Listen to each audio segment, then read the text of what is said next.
Time to add some spice to your nooner. Nooner funny. This is the place where big-time guests, bold opinions, and little cute doggies come together.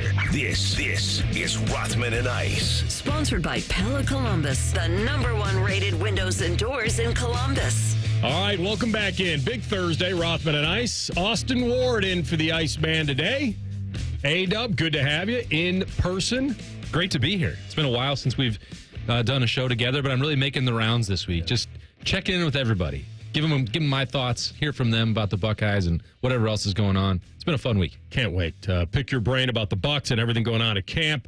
We got rhyme time, no rhyme or reason to things today. Behind the glass, we got the Bake Show on the update, so we got you all covered.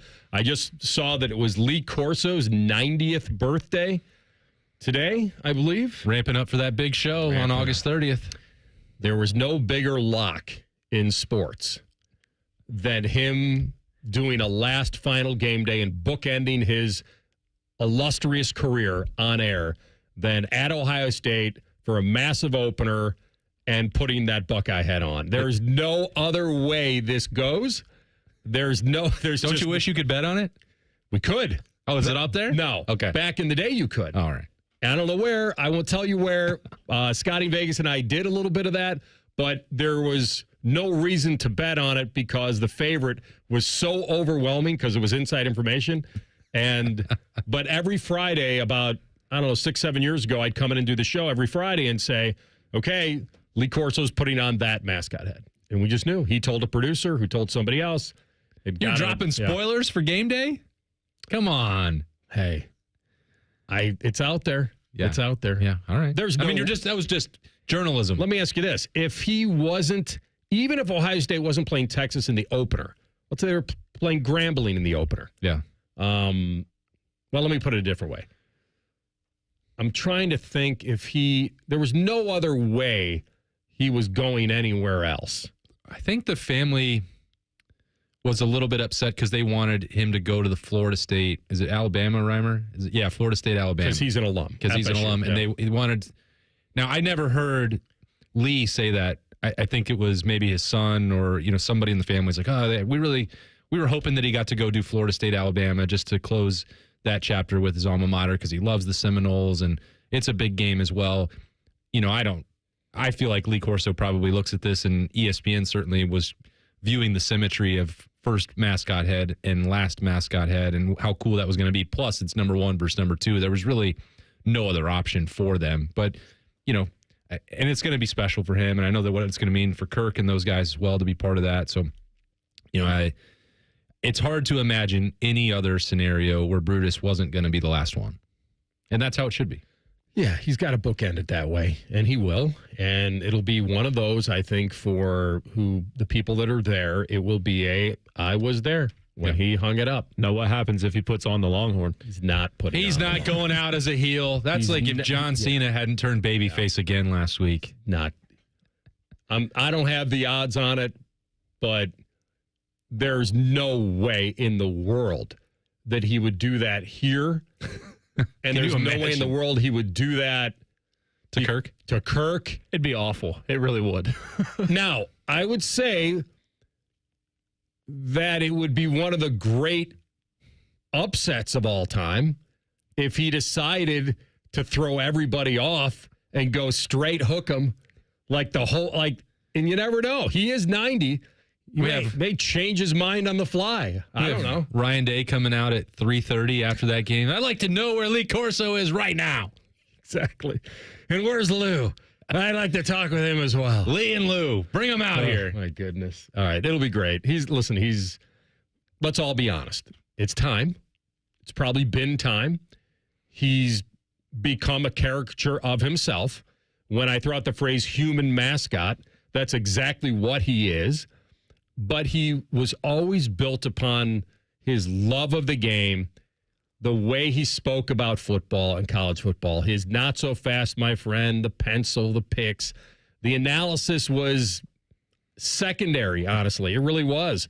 It was more of his personality and how much he loved being there with the fans. And the fact he gets one big lap around the track, especially here for that game, and it doesn't come off as straight ceremonial because of the magnitude of the game and the eyeballs that'll be watching, I think that's a pretty cool thing. So hopefully he gets here happy, healthy, ready to go, and he can put on Brutus and bookend an unbelievable television career. Yeah, and you hear these stories. Well, what will game day look like without Lee Corso at the end, without the mascot head? Well, how can you replace it? You shouldn't replace it if you're ESPN. Like that, he was iconic, and he built that role for himself. If you want to have Pat McAfee do something that is more Pat McAfee-ish, he's done that with jumping off into the rivers or being, out on the boats at Tennessee, whatever. Like, that's his thing. That's when he and Urban got into it. Yeah, 100%. Right? And you have Nick Saban on. They're doing very different things. So you don't have to – once Lee Corso is done, that part is done. There's not going to be a mascot head going on Pat McAfee, and you know that Nick Saban's not going to do that. You got to carve out your own lane here because that is the indelible legacy of Lee Corso, and you don't need to touch it. Once you get past August 30th, that's it. That was the last one, and game day is going to look very different the next week. Well, it's interesting that you went down that road because we'll do it in the second segment about what Ohio State's trying to do and pull pieces from other deals. But I totally agree with you. That was his deal. That was his trademark. I think a lot of people, myself, other people that are in the business, as you were coming up, you probably identified people you liked on the air, people that were in the business, and you pulled a little bit of parts of each person that you liked. But I remember when McAfee jumped in the river on game day, and Urban, what did he do? Got his bodies of water wrong, or what was that? McAfee kind of knew the comment was about. What was the exact comment? We need to find that comment. But we're not going to do that on this show. Yeah, Urban kind of made him feel like a clown, right? Like he was there just to kind of clown around. McAfee jumped in a river on game day. Well, let's see. I know it can be hard to remember things, but it was a river, not a lake. I need to find Urban's comments on this. That started the feud between those two guys. I don't know if they've ever really cared to, or it probably doesn't matter anymore. Well, you know as well as I do, Anthony, if you have some sort of feud or disagreement or rivalry with Urban Meyer, it's not ever going to end. That man has a one-track mind. It's what made him great, but it can also make him difficult to deal with. Because you're like, hey, we were doing a show with him at the Pint House a few years ago, and it's like, I don't know if this isn't a good show right now. I'm like, okay, what would you like? This isn't Big Noon Kickoff we're doing here. We're at your restaurant talking to a couple hundred people, and it's like, no, we need this thing. This is what I'm locked into, which is let's have someone in the crowd and let's have 200 people and let's have multiple sets. I'm like, we can't do that. But once he has something in his mind, whether that's Pat McAfee or beating Michigan or what he wants his show to look like, there's no change in that. Wait, this mind. Was the lead up to a show at the Pint House, and he was involved with the production of it, or was told? He came to us when we were doing Letterman Row, the first iteration, and we were doing it Thursday night. It was called Weekend Kickoff, and he wanted to be part of it. He was just getting back into Fox. And he's like, let's have this at my restaurant. We're going to do this. We're going to take it out into the street. We're going to all these grand ideas. I'm like, yeah, that sounds awesome. We'll all be on bar stools. We are a startup YouTube channel, podcast platform, and website. If you want 15 cameras, you're going to need to get whoever from Fox down here to help set us up with that. That's not going to happen here. But it's like, well, it's got to be the very best, or I'm not going to be involved. And I think that he viewed, Pat McAfee as a knockoff for that, and that's just the way he's so competitive. Yeah. It's what makes him great. It also means like it's not always 4th and inches on every single day that you're walking around here covering the team. So the line that he dropped back in 2019 when he was talking about doing TV and how much fun it was, he said, I had fun. Turns out folks want to talk about football. They don't want to see jumping in lakes or going on roller coasters.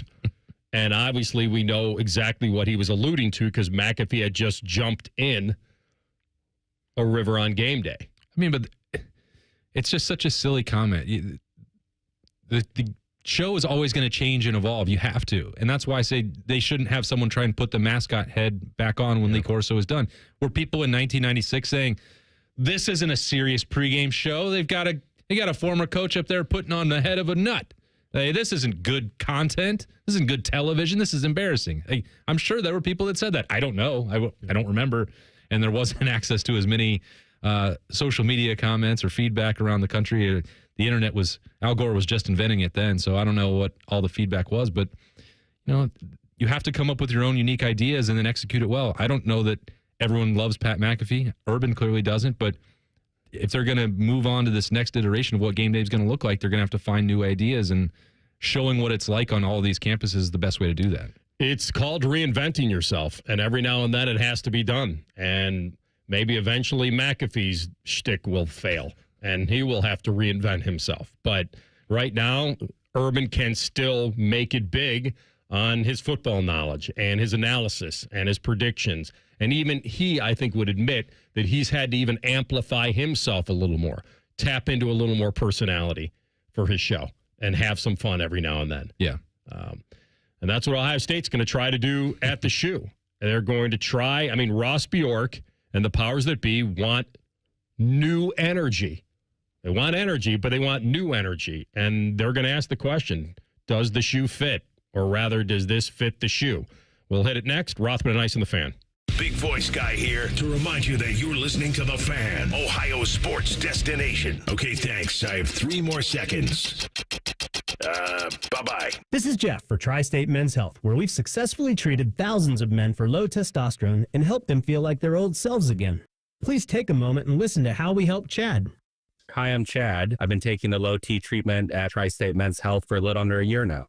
So I was really just struggling with finding the energy to accomplish the things I wanted to do every day. By the end of the workday, I was very drained and tired and found it hard to concentrate and get my job done, and was looking for something to kind of get that edge back. Once I started taking the treatment, I felt probably within the first 2 to 3 weeks more energy. And the thing that really I noticed right away was sleeping. Now I get a solid 8 hours. I'm going on vacation. I'm enjoying myself. So men out there, if you're struggling with any of the symptoms I was, low energy, brain fog, lack of sleep, I would highly recommend you call Tri-State Men's Health. You won't regret it.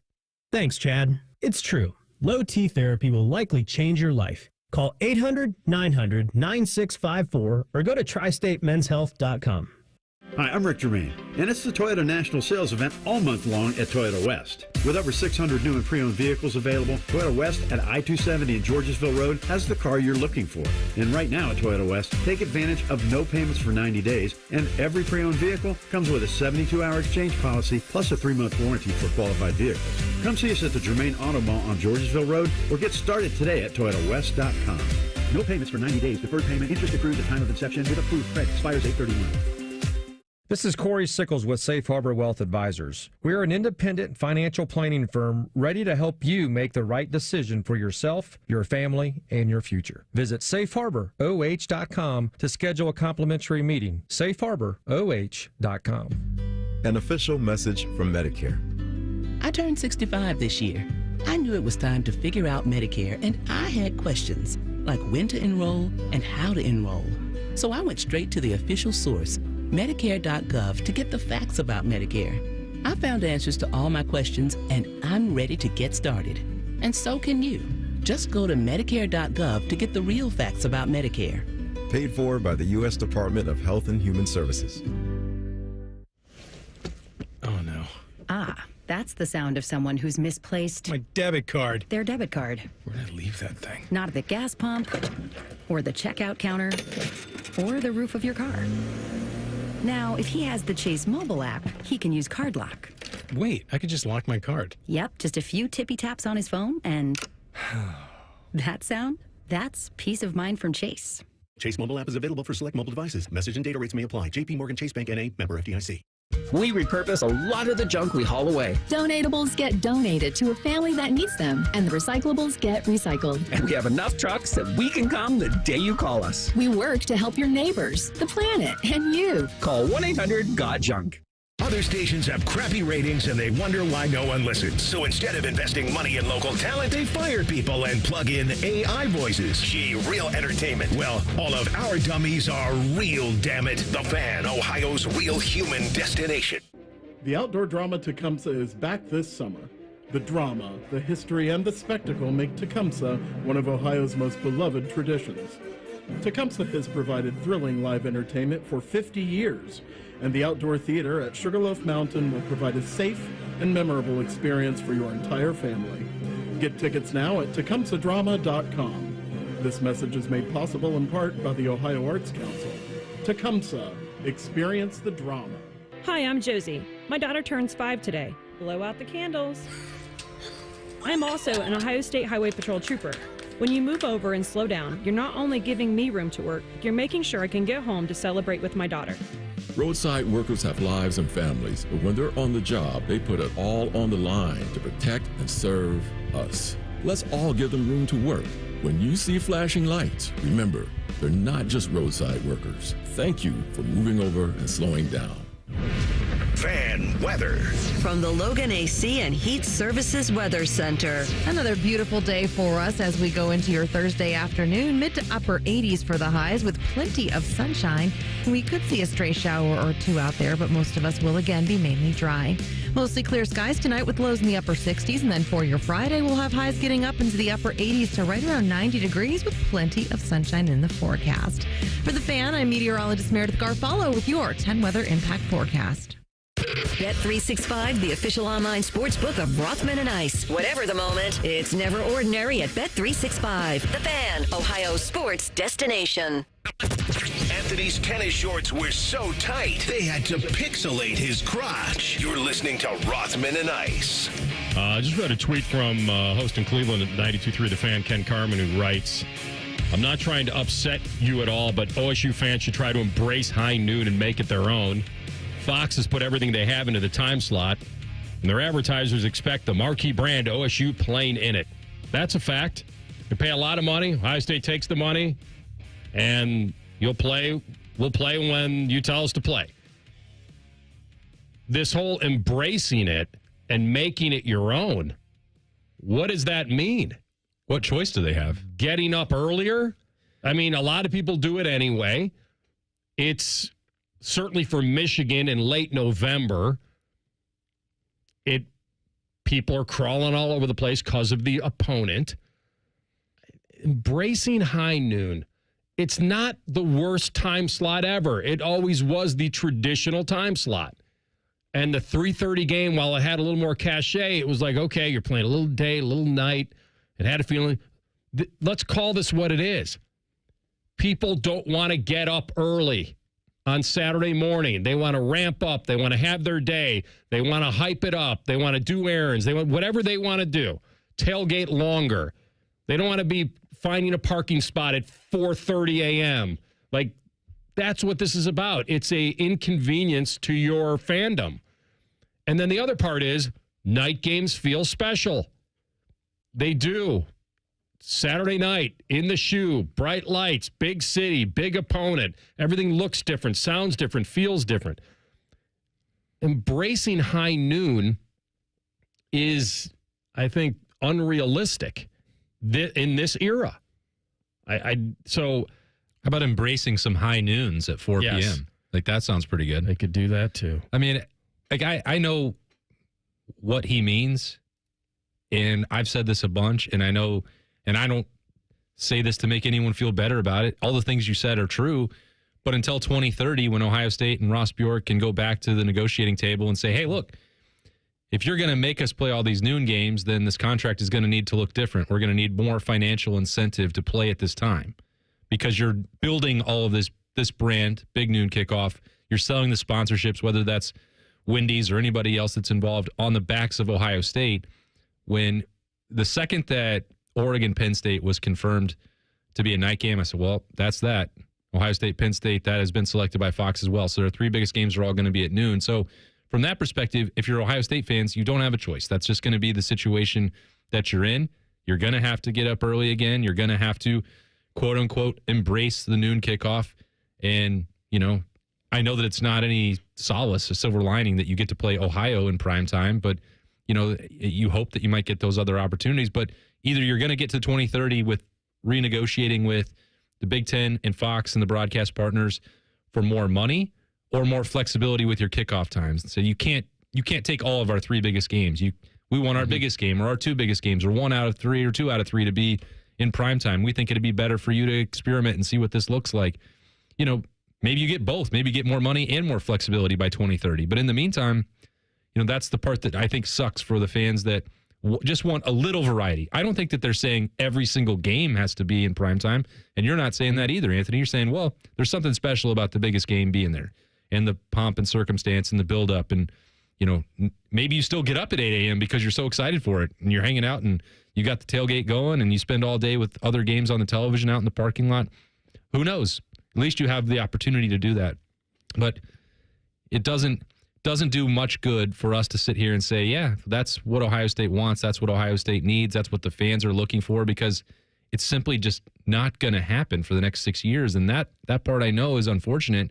And I don't say that to make anybody feel better, but there is no other alternative but to just plan accordingly. I think that's what he's saying. Embrace that part of it, but in a different way. I'm saying embrace it because there's no alternative. Like, you're going to do it. You're going to show up. You'll be there at the high noon. People will be there. What it eliminates is the people that want the recruits and this and that, flying all over the place and getting in for big games. You got to come in the night before now and not the day of and all that. So, and we don't have to. It's kind of a broken record now. But asking this fan base to wave the white flag and say, okay, well, I guess we'll just have to have it. I think that's unrealistic. I think what's realistic is that you tell them when the games are played, they'll still show up. Doesn't mean they have to love it. And let's live with that honesty rather than the forcing people to somehow love it when you only really want to love it one time a year for Michigan. And I think that the biggest frustration, if it has become accepted that Big Noon Kickoff is where the highest ratings are going to come, that the most attention, most eyeballs are going to be on those because Fox has built up that brand, I think where the true frustration is not that you don't get to play Penn State or Texas at night. Now, I know that's part of it, but if you look at last year or the last couple of years, it's the fact that, well, they're shoehorning in Nebraska to noon. That game doesn't need to be there. It doesn't belong there. That is purely a ratings ploy to steal Ohio State in there. Like, you can let some of those go. You can put those in the 3:30 spot and move that around. Maybe that throws a bone to the fan base. You can put them in the NBC primetime game. What would have been wrong about that for a Wisconsin game or a Nebraska game? It's playing 6-7 weeks in a row at noon against opponents that don't merit that. And it's just, when Gus Johnson is even sitting there and saying, oh, well, it's Purdue and Jack Sawyer's picking up a fumble and going into the end zone, that clip is like, should be played forever. Oh, Jack Sawyer fumble, touchdown. Like, that's Gus Johnson in November. Like, you've wasted the window there. That was the 45-0 game? Yeah. I do remember people kind of thinking that, like, what? Why is this game at noon? I also think that the Gus Johnson part of it, I don't think he was purposely being sleepy. I think he also was maybe trying to emphasize what did that make the score? You remember? I don't know. It was like a 5-score game at that point. It was the icing on the cake. Right. And I think that was it. How can you ask a guy to be that hyped if that's the one that made it 45-zip or whatever? So it would have been more out of place if he goes, Jack Sawyer! Yes. Yes. 45-0. Maybe. Yeah. Yeah. But that's the point. Everybody knew that was going to be the outcome of Ohio State Purdue. We can maybe shuffle that off to 3:30 on BTN, can't we? I remember having this conversation years ago. Did you find out when the touchdown was? Yeah, it made it 38-0. 38-0 in the third quarter. Yeah. So it was more like another score. Right. It was that kind of feel. I think that's the tone he was going for. And so I remember when Musburger was at his height, there was a real love-hate relationship for Buckeye fans with him. I never really saw it. I don't know why, but I kind of heard it. And my explanation, not playing his attorney, was that Ohio State is going to be favored in almost every game they play, especially at home. Mm-hmm. Rarely would they be a home dog. They're not for Texas, are they? Or no, they're favored in every game. Yep. So right, at least on paper, they are now. And so people would accuse Musburger of maybe calling the other team's better plays with more energy or excitement or feel like he wanted, like, is he rooting for them?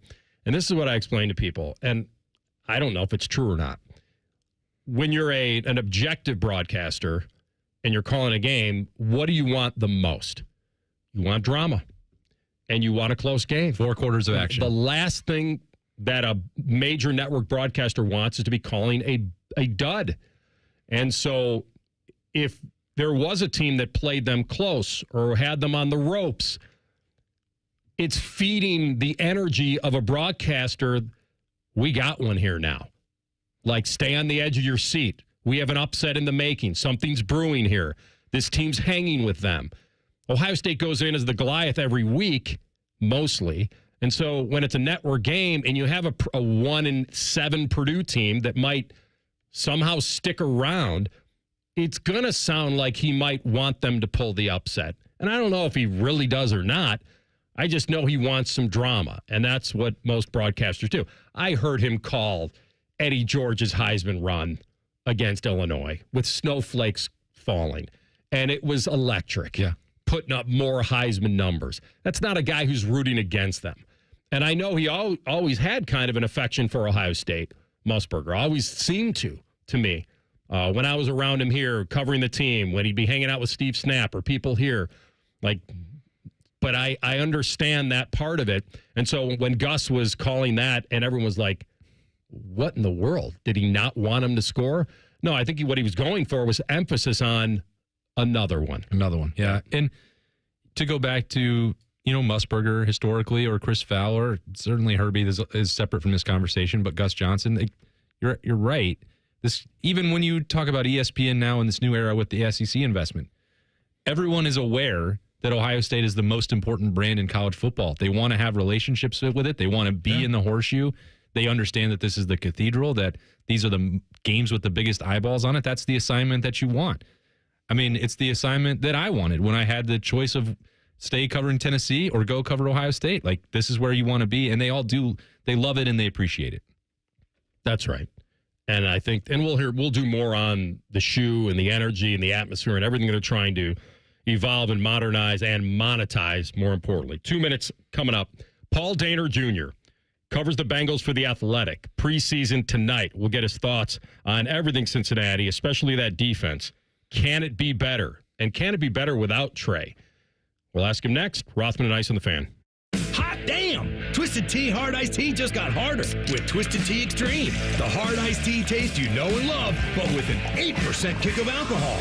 Twisted Tea Extreme is made with real fruit tea, goes down smooth, and brings your daytime drinking to the next level.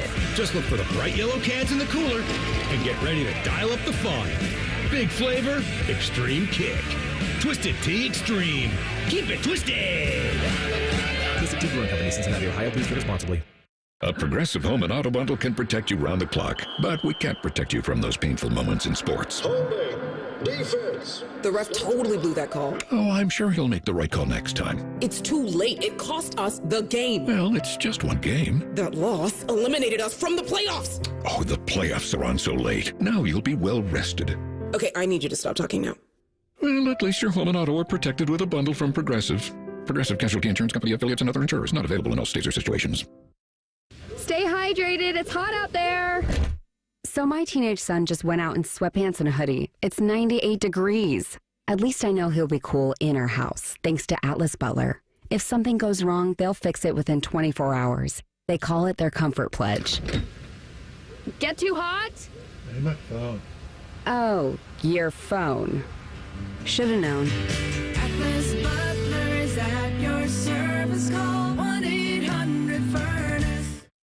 Burnt out, foggy, running on caffeine and willpower? It's time for a reset. Hydrate Me Med Spa brings next-level wellness to Central Ohio with medical-grade IV drips, NAD+ for brain and energy support, and ozone therapy to detox at the cellular level. This isn't just self-care, it's a system upgrade. Feel sharper, sleep deeper, perform better. Now open in Dublin, Grandview, New Albany, and Granville. Book your drip at hydratememedspa.com. Rothman and Ice is sponsored by your local Pella Window and Door showroom on Gemini Parkway. The Fan, Ohio sports destination.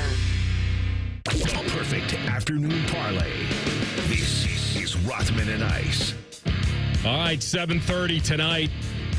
Bengals, Eagles. I had to double-check opponent. It is preseason. And for those sickos out there, including me, the Bengals are favored by, I think, 6.5. All right, before we get to our buddy Paul Dehner Jr., little quick minute recap. Q&A yesterday, the latest on Trey Hendrickson when I was talking with Shefty. Nowhere, same spot, guaranteed. Broken record. We've been talking about it for 2 years. Hasn't gotten any better. They're still in a similar spot, struggling to figure out a way to get it done. At some point there has to be a breakthrough. It hasn't happened yet, and we'll see if and when they can get it done. But it's been slow going. Anybody, I don't know, poking around on another team, maybe calling the Bengals and saying, "Hey, it doesn't work out," or? Listen, I think there's always teams thinking and plotting, right? Whether somebody can make it happen or not, we'll see. But, yeah, I think they're definitely struggling to find a solution, and I think other teams are monitoring it. We'll continue to monitor our guy, Paul Dehner Jr., always nice enough at a moment's notice to jump on. He is host of the Growler podcast, covers the Bengals for The Athletic, the senior writer himself on the Bryan Heating Cooling Systems Fangast Hotline. PDJ in the house. Good to have you. What's up? What's going on? All good. All right, give me your take on that. Do you feel, listen, the fans want the player. He's led the league in sacks 2 years. It's the weakness of the team is defense. You take him off of it, and you're weakening a weakness, and nobody wants that. Do you think that the Bengals are shorting him here? I mean, it feels like it's Cincinnati just can't get out of their own way. They've invested a lot here offensively, and now they feel like they have a window of time to still compete for a championship. Where do you think this is headed? Yeah, I think it gets done. I think they feel like it's going to get done. I think they've made enough progress. They feel like it's going to get done. There's just this gap over guaranteed money. And, these two sides have fought like this since Trey Hendrickson signed here. This is, it seems like every single year we go through this in some different form. And, Mike Brown kind of said it at the media luncheon before camp started. He's like, we always seem to go through this, and it's always kind of like this. But the one thing that does seem to be consistent is every time we find a way to come to a solution and get it done. And Trey wants to play.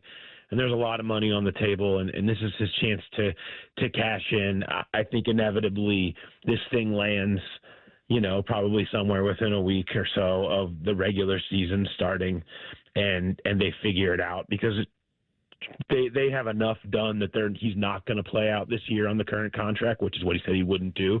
And he's admitted as much. Like, they've got that part taken care of where he's not worried about that. It's just a matter of getting to the guarantee number that works. And I do think they end up doing that. They aren't going to trade him. He is going to be a part of this team this year. And it's just a matter of both sides kind of digging in, not wanting to give an inch until they absolutely have to.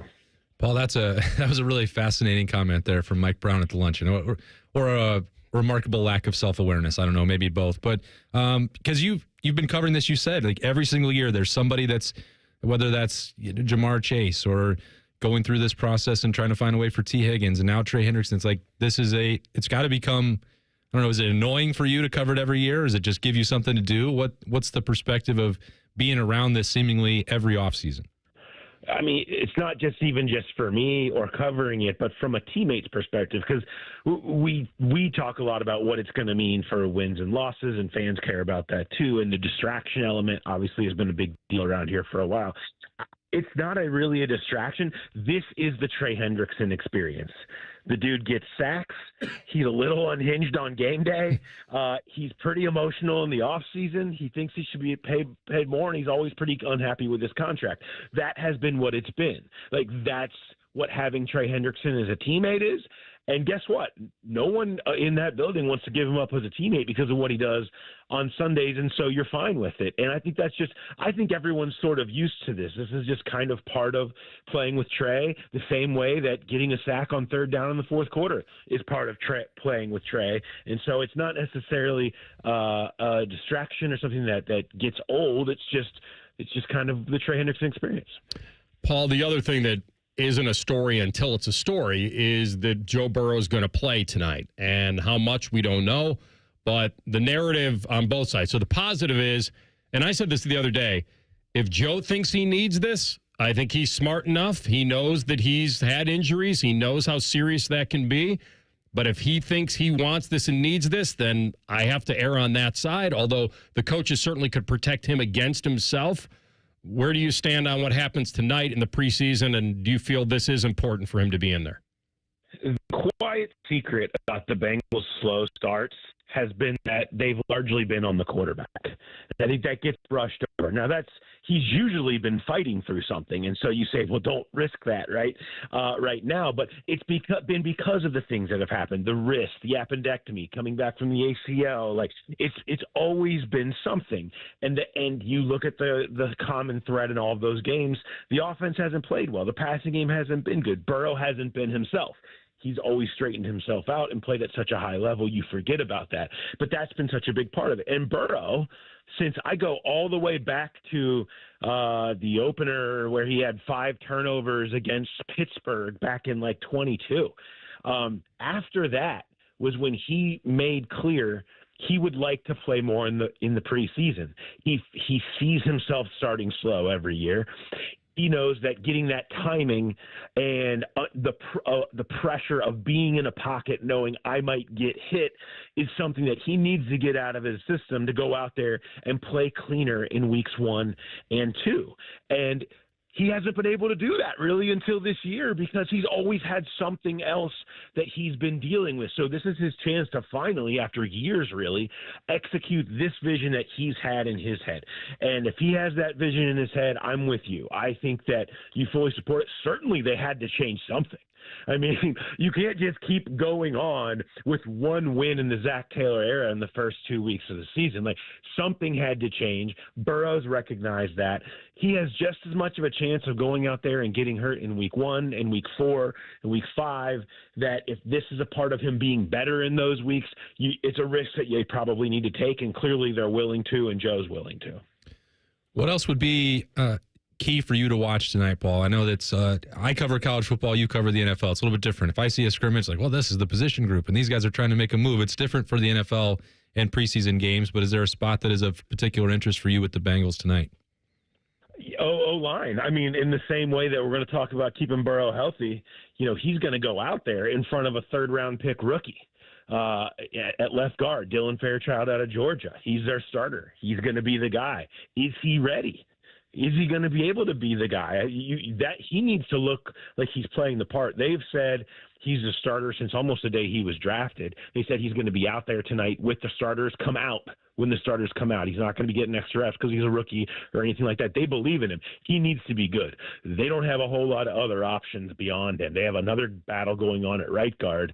I think the depth there, depth at tackle, and what Dylan Fairchild is going to look like at left guard is where I start my conversation tonight, because that needs to get better and it needs to look a lot cleaner because it could become a major issue as the season unfolds. The rookie to watch, Shamar Stewart would be that guy? I mean, he's been something to watch since he showed up. It's been a surprise. It's been the surprise of camp that he went from – I've never seen anybody change the narrative so quickly from going to all of the stuff that was happening with his contract, and it was awful, right? And everyone's yelling bust, and this guy's going to be all – and he shows up, and he has impacted every single practice. He has popped every day. He has absolutely been coachable and picked stuff up, and you see him kind of learning.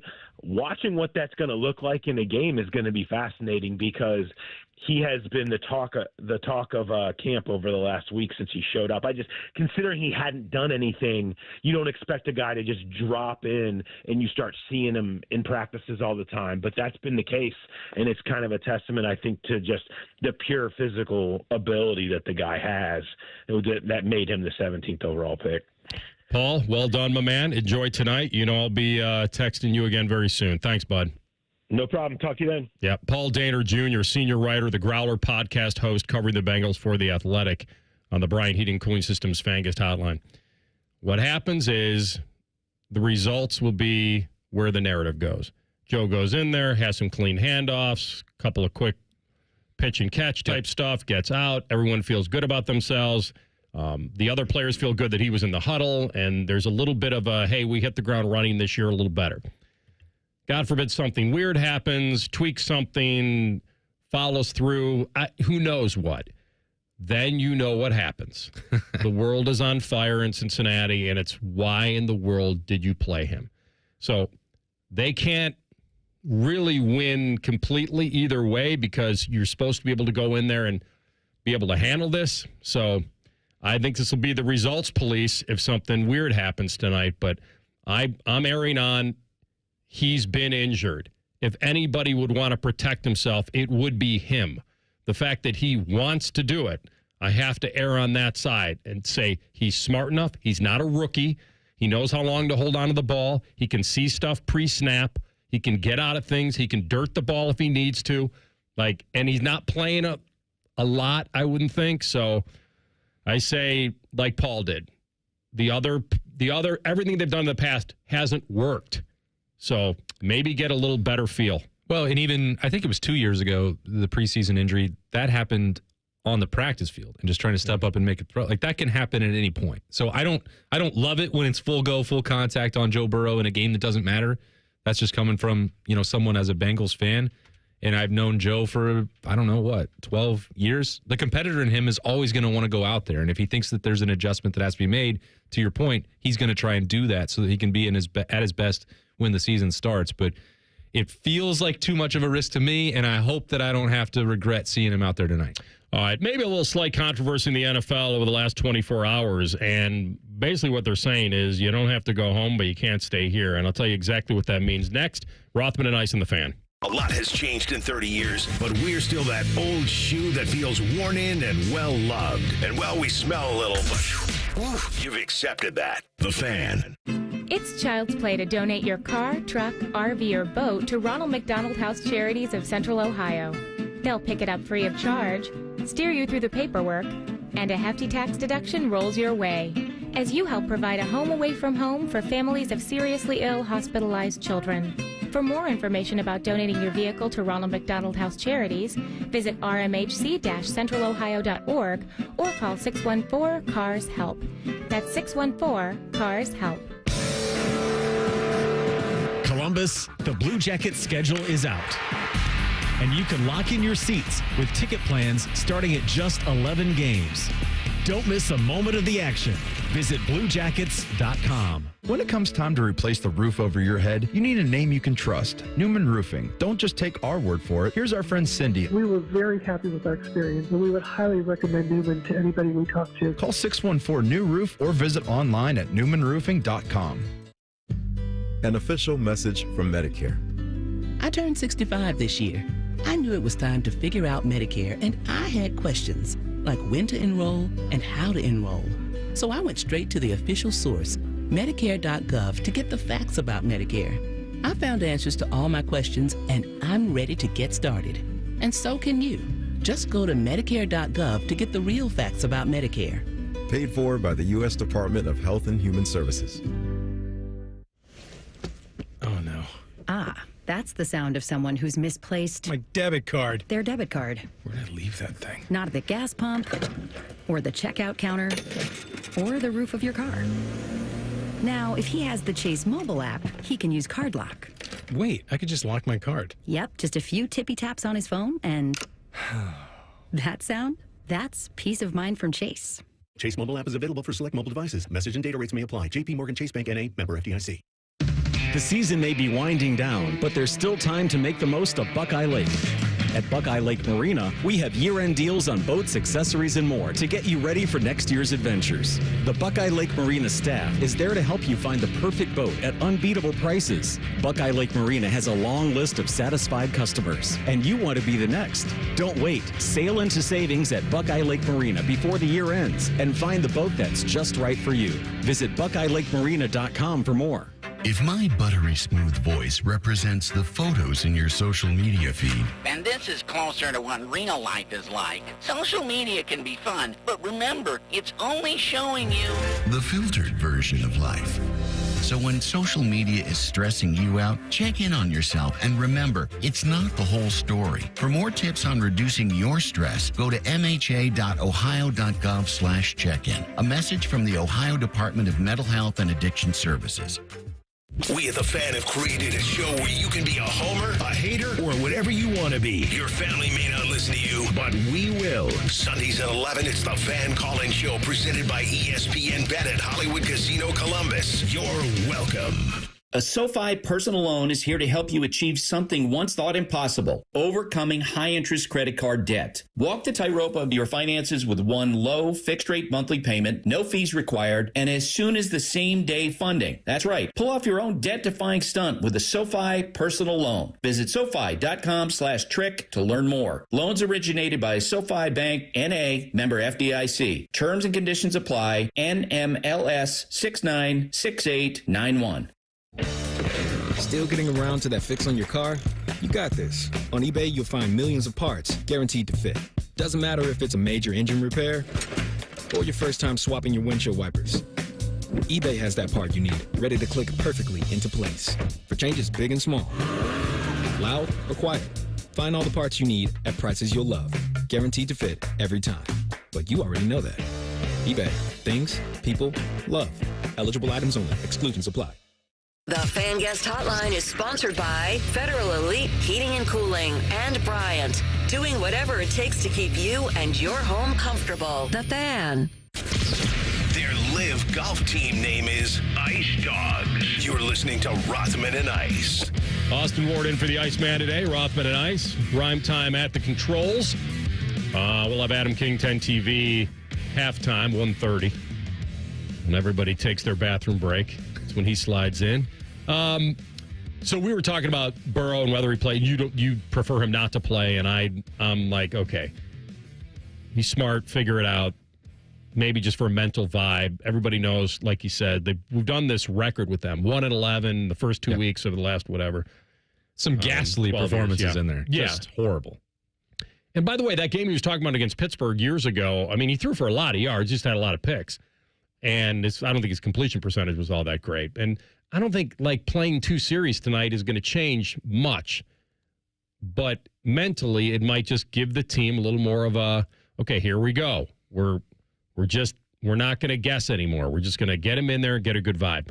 And it reminded me of when we all were debating on whether Caleb Downs was going to get some carries. Remember that? Yeah. Okay. Last summer's nonsense storyline. Yeah. Well, I don't think the coaches were basically extinguishing it completely. And I viewed this as, well, Ryan Day was the one that said it. That's what I'm saying. It's not like, you're trying to maybe just placate a guy who's very talented and, who knows? Maybe we could gadget something up if needed. And I remember saying on the air that day it's an incredibly fine deal if he's talented enough to do it. I think at Ohio State, you probably wouldn't need that because you got guys on offense that can do it. But if he's that talented, and it only becomes a story if something happens bad. Because then the entire fan base and media is like, was that really necessary? You've got a lot of high-end talented dudes that can carry the football. We really need to run a jet sweep with him and get a hammy pulled or an ankle rolled. And the level-headed people would be like, hey, that could happen on defense too and all that. But it never really happened, and it probably shouldn't happen. But that's how I view kind of the Burrow thing. Get in, get out, make a couple throws, good, bad, or ugly. You feel like you're a part of it, and maybe it's more from a mental thing. Well, Joe Burrow knows his mentality, and he knows, what's going on with his body better than anyone. He's the only one that can evaluate that. If he thinks he needs it, and you've made this point already, then he's going to get what he wants. The organization, I don't think, is going to stand in the way. Even if it is a risk to them, because everything is on Joe Burrow's shoulders, as the Bengals are only going to go as far as a healthy Joe Burrow can take them this year and for into the future. I'm sure that they're going to be holding their breath for that. I'm going to be. I don't want to see anything bad happen to him, but if that's what Joe Burrow wants, he's going to get it. And I think that the part for me is I'm just, sitting here on the outside. It's like the change that needs to be made is just Joe Burrow being healthy. These rough starts have largely been a product of being limited in practices, not being able to go through training camp at the level that he wants. You can't tell me that Zach Taylor can't manufacture enough situations, enough offensive install, enough competitive live periods for Joe Burrow to get that done on the practice field. Now, if this is what he wants and he wants to be hit and he wants to be out there with the guys and set a leadership tone, set a competitive tone, clearly that's what Joe wants. He's going to get that. But, boy, if you're up there in that front office, if you are even Zach Taylor on the sideline, if you're Jeremy Birmingham, diehard, lifelong Bengals fan, watching whatever channel this is on, I don't even know, tonight, you're just going to be holding your breath because everything is built around this guy. I get it. It's going to be a result deal. And I'll understand it either way. Now, Caleb Downs, when he's out there taking that risk on special teams, well, you might also get some magic, a little punt return touchdown against Indiana. So sometimes it is worth the gamble. I didn't even know that. So the NFL, the use of smelling salts, and, listen, you see the Jackets guys, you see guys in hockey, before the game, let's pass the smelling salts, right? And let's get your eyes wide. Let's get going. So I guess there was a memo that the league announced Tuesday that they were banning smelling salts this season. And they've cited some pretty good FDA-type information about smelling salts and these inhalants that these guys take. And they said, hey, pregame, games, halftime, the sidelines, and done. We're done with it. So then there was a memo from the NFLPA. I guess they fought back on this because they've been used by players as, you guessed it, a stimulant to get them going. And so coaches, team physicians, athletic trainers, the strength and conditioning guys, and the ban became a real topic on the NFL Network on Inside Training Camp when George Kittle basically crashed the set during an interview with Fred Warner to rip this whole deal and how upset he's about it and that he considered retirement. I know that was a joke. And he just wants a middle ground. But did I read today that they've walked it back now, that we won't help you distribute it? We won't bring them. Got to buy your own salts, baby. Bring your own bring your own bath salts. Like you can BYOBS. Is this really and here's my point. If they really have information bad enough that they feel like this is a detriment to our players, and we're not endorsing this, but they're going to let you do it anyway, it just won't be theirs? That seems odd. It's just a tough stance for the NFL to take because there are also, Anthony, believe it or not, a lot of studies that suggest running your head, helmet or not, into another person's head, especially if they have a helmet on, is bad for you as well. So I'm not just sitting here and say, well, if that's the case, let them do steroids, let them do whatever they want. Forget the health concerns. It's just football, and they're the gladiators out there. But you can't tell me that there's enough compelling evidence that the smelling salts are going to do more damage to them than actually playing the game of football.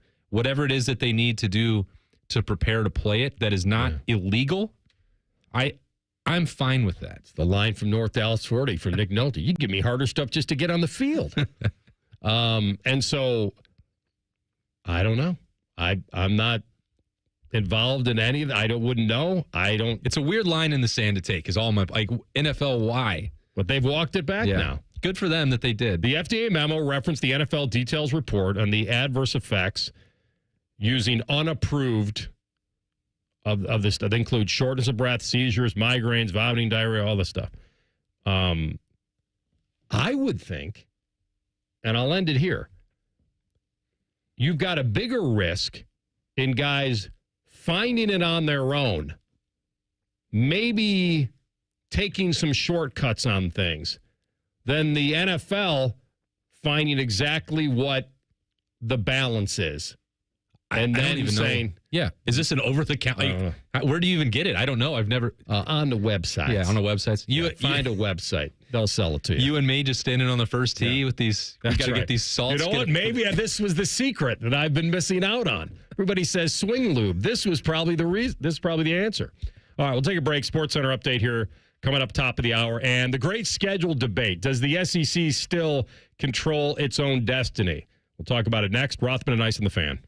1, 2, 3. Here in the Fan is always football o'clock. Proud to be your home of the Buckeyes, Browns, and all the NFL games you can handle. The Fan. Hey guys, it's Timmy Hall, and I want to talk to you about the roof over your head. You know that thing that protects your house and everything in it? It's pretty important, and a lot of you are going to have to replace it soon, but be warned. There are companies out there that skip over the biggest part of the process, the attic ventilation. You see, if that attic doesn't have proper circulation, it can cause problems such as mold and rot. You got rot. And not to mention leaks in the wintertime and higher AC bills in the summer. This is one of the reasons I'm telling you about my guys at Victor's Home Solutions.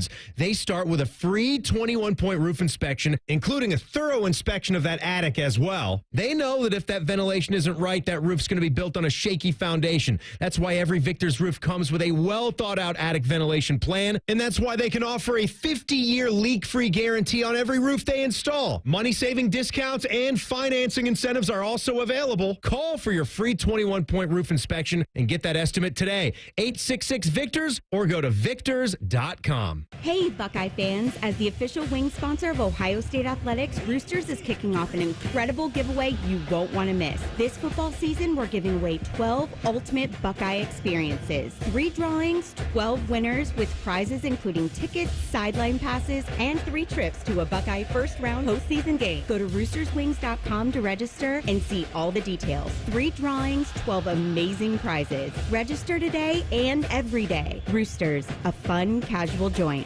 2 years ago, Bobby Carpenter completed treatments for knee pain at QC Kinetics. So we're checking in with the former college and pro football player to see how he's doing. I've been asked a lot, like, how long does this last? How long does it work? I go, I've had mine for a couple years, and everything feels very good. It feels just as good as it did when I started to turn the corner. Bobby's an active husband, dad, and business owner. That's why 2 years ago, he heard about QC Kinetics, the nation's leader in regenerative treatments, and he knew he could trust them for his chronic knee pain. And thankfully, with QC Kinetics, I was able to go through this, and my activities are the same as it was. I'm able to coach my kids in sports. I can play golf. I can go run. QC Kinetics patients like Bobby don't miss a beat. No surgery or rehab. Just freedom from debilitating joint pain. Ready for lasting relief from joint pain? Call QC Kinetics today for your complimentary consultation and see if you're a good candidate. Call QC Kinetics, 380-208-4544. That's 380-208-4544. 380-208-4544. Common Man here. I want to tell you about my guy, Bob Capace, owner-operator of Worthington Jewelers for the past 25 years. If your only experience is going to the mall for jewelry, Bob and his team will blow you away. Service, quality, and a great price. The store is busy all the time because people keep coming back. True story. My 8-year-old daughter says to me, "When can we go see Mr. Capace again? He's nice." Yes, he's nice. Worthington Jewelers on High Street in Worthington, worthingtonjewelers.com. Stay hydrated. It's hot out there. So my teenage son just went out in sweatpants and a hoodie. It's 98 degrees. At least I know he'll be cool in our house, thanks to Atlas Butler. If something goes wrong, they'll fix it within 24 hours. They call it their comfort pledge. Get too hot? Hey, my phone. Oh, your phone. Should have known. Atlas Butler is at your service. Call 1-800-FURNACE. Hi, welcome to IKEA. Hi, I'm in a whirlwind of college prep. Gotcha. We've got affordable solutions to create the perfect college living space. Great. And visit our website to see how verified college students with an IKEA family account can receive a one-time use 15% off coupon. Nice. You guys think of everything. Pretty much. Offer ends 9/30/25. Valid ID required. Discount applied proportionally across items purchased as shown on receipt. See IKEA-USA.com/ready-for-college for complete terms.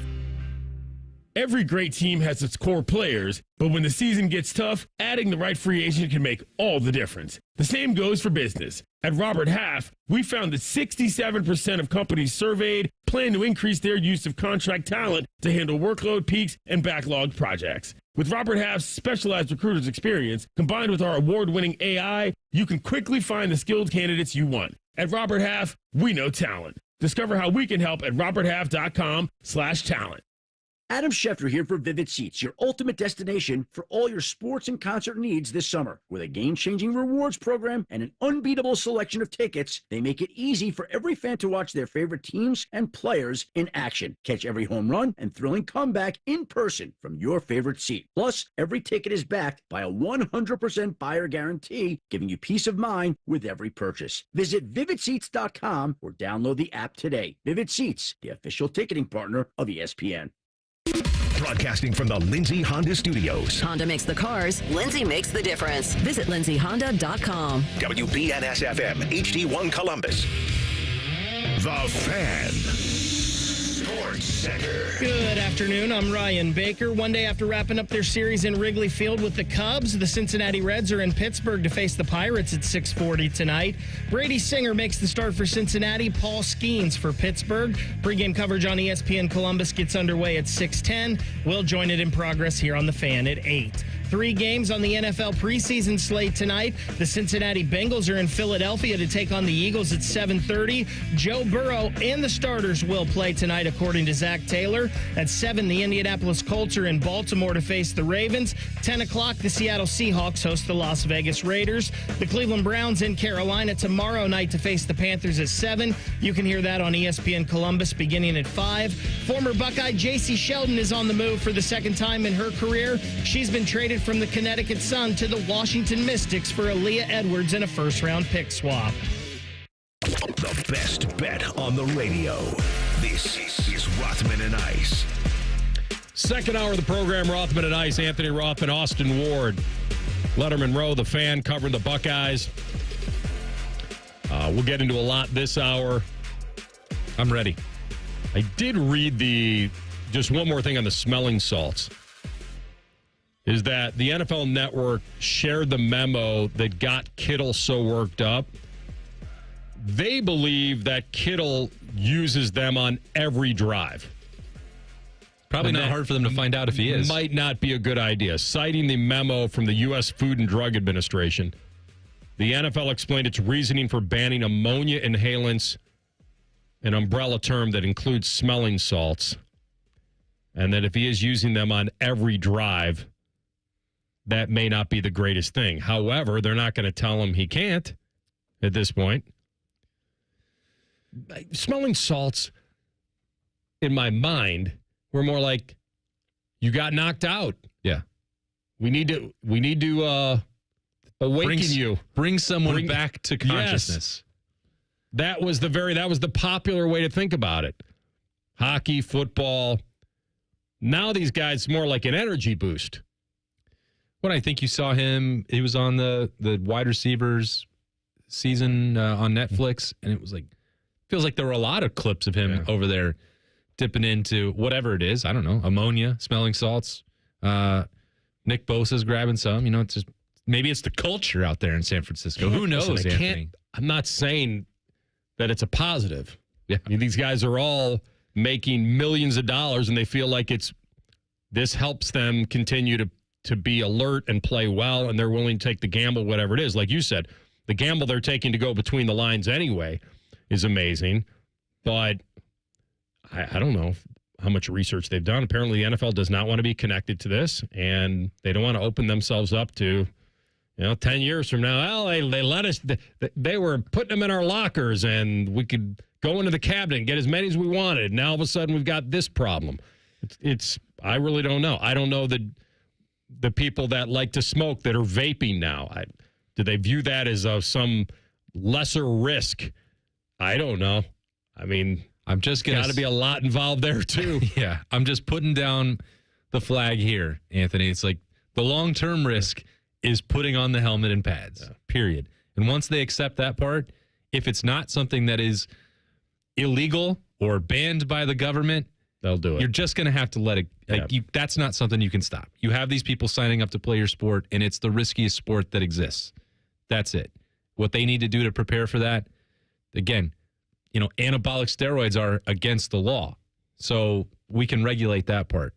Until the FDA or the, I don't know, whoever, the Senate's like, you know what, we got to ban smelling salts for everyone across the United States of America. If you're not going to do that, then I don't know how you're going to take that stance against football. I guess players. it only banned them from providing these ammonia capsules or smelling salts to the players on game days.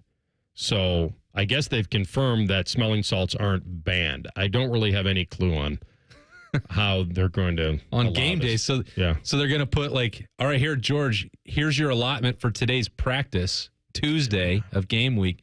You get 6 today.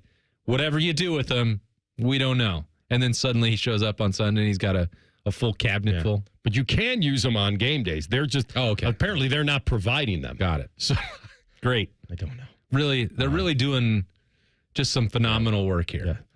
So the great schedule debate for the SEC. The SEC has always decided to put the little cupcake right before their final game, give themselves a pseudo bye week and all that. And then the conversation has switched to the amount of conference games they have to play versus the Big Ten. And I heard Reese Davis this morning, or this was on a pod or maybe his own pod, and he's a Bama guy, and he's not opposed to everybody playing 10 conference games. But he was trying to parcel out that this outcry that the Big Ten has versus the SEC, he feels is misdirected. In my judgment, the dumbest argument of all of the arguments between the conferences is number of games played. I think they should play 10 conference games. I think it's better for the sport. I think the players want to play it. It's certainly better for television. But 9 versus 8, which 9 in the Big Ten? Which 8 in the SEC? Because as we're talking about the SEC, Oklahoma's 8-game schedule last year was completely different from Texas' 8-game schedule. Florida's was way more difficult than Texas. I would argue that Florida's and Oklahoma's 8-game schedule greatly surpassed Indiana's 9-game conference schedule. So arguing this sheerly on the number of games because of the sizes of these two conferences is a fool's errand, in my judgment. It always, year in and year out, is going to depend on which games. Well, yes, but start by playing the right amount. Yeah. Then we'll start criticizing maybe the depth of the conference. What he's missing in my mind is that if you do play the extra conference game, and I was talking about to Reimer earlier today about it, you're never going to have a clean sweep. The favorites are always win. There's going to be an upset in the conference. There will be one. And so I just feel like these SEC fans that are hoping to see their teams, I think they want to play a 9th conference game, right? The fans do. They do, because they matter more. And across college football, again, we've talked about this with Ross Bjork and, in-game experience at the Horseshoe. We're going to get into that more on this show later on. But, no one wants to see the pushover games. And the fact that the SEC has to fill out a schedule, again, I know that Reese Davis is smart enough to understand this. The SEC teams now have to fill that out with 4 non-conference games. And guess what? The other leagues that are playing more, namely the Big Ten, are not going to be available to schedule as many of these opportunities down the road to fill out that 4th game. So that's how you wind up with FCS teams, or in some examples, multiple FCS teams on SEC schedules. And you have the Cupcake Saturdays building into the rivalry. Those tickets are not going to sell. The fan base doesn't want them. They're not going to be good for the sake of college football. They don't help you crown a conference champion, which, again, all this does ultimately tie back into automatic bids and what the college football playoff is going to look like. We don't have to debate that again here for the millionth time, but no one is arguing that you can't have a difficult SEC or Big Ten conference schedule with 8 or 9 games. Of course you can. There are also some that are ridiculously soft. The fact that what the Big Ten and what Tony Petitti and Ryan Day himself were pointing out was if you have that additional week, that is another loss guaranteed for half of the league. That might impact the strength of schedule. It might impact your own record. And until the College Football Playoff Selection Committee evaluates these properly, then it's just an imbalance. Reese is one of the highest profile national voices that I've heard say they should go to 10. I personally think that the Big 12 or the Big 10 should go to 12. I think the SEC should go to 12, because in this world where the playoff is expanding, we're going to get those high-profile matchups in the playoff when it gets there.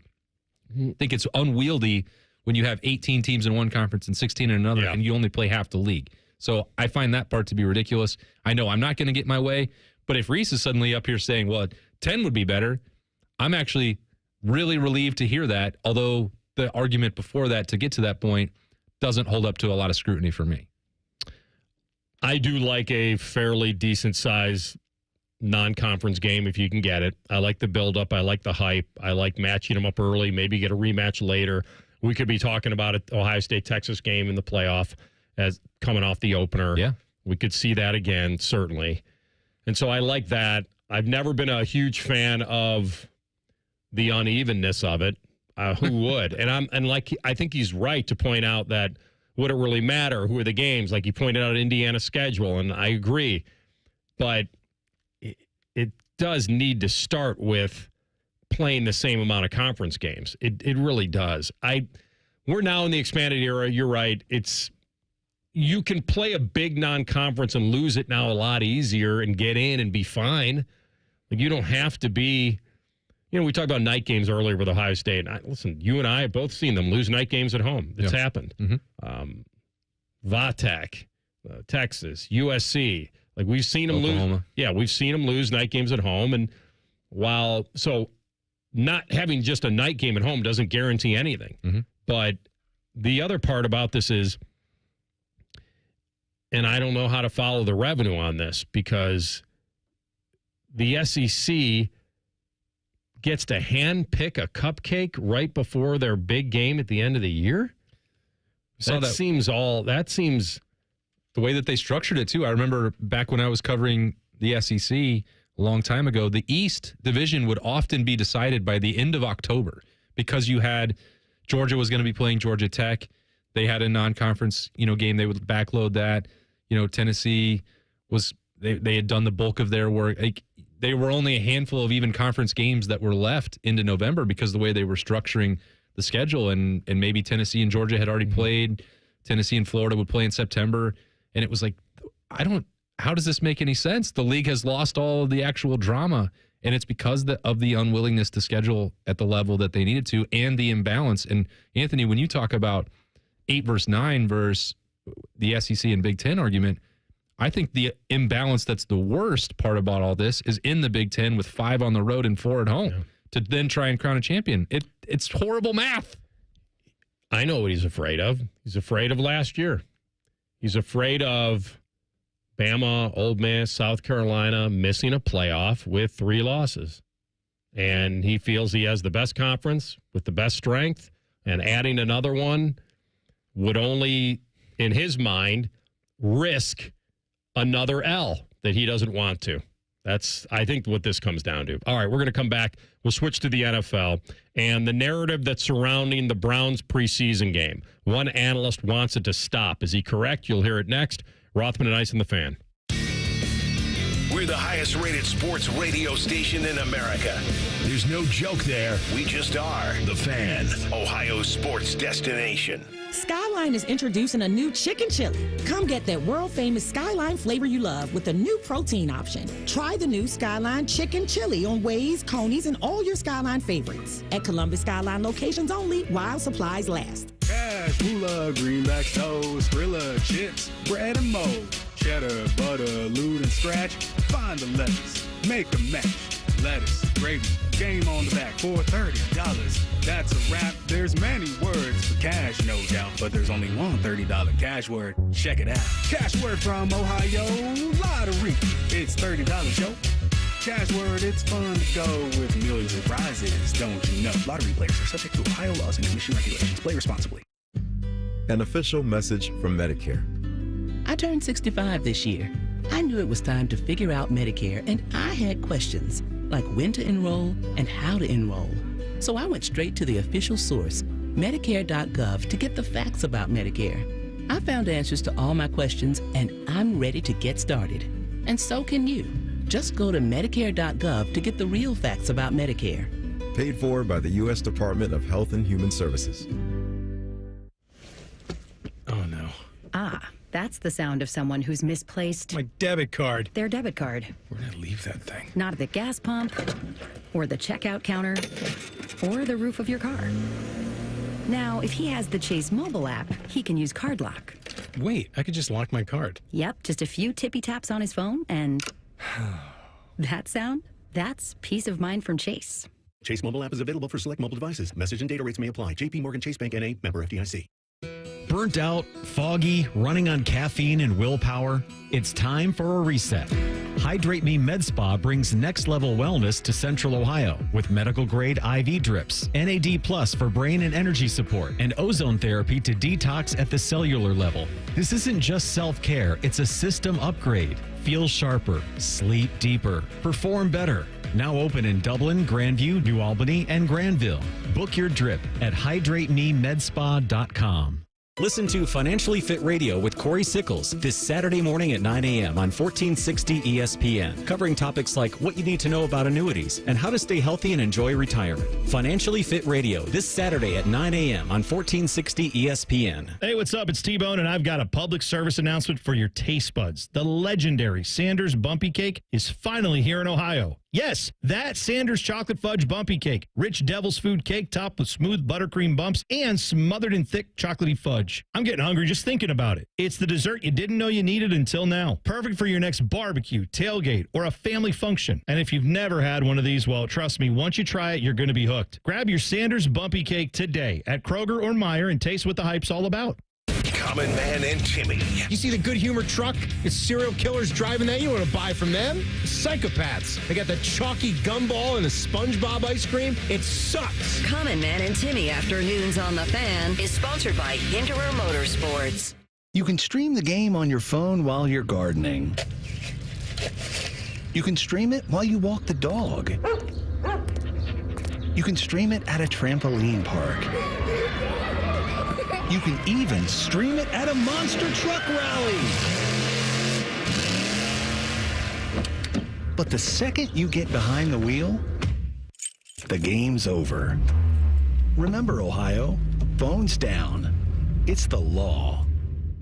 And now, Public Education Matters with Ohio Education Association President Jeff Wensing. It's hard to believe, but the new school year really is just around the corner. Now is the time to start getting your family back into a good routine and sleep schedule so your kids will be ready to learn when they head back to class in a few short weeks. Ohio's public school educators can't wait to share a great new school year with our students. Public Education Matters, brought to you by the Ohio Education Association.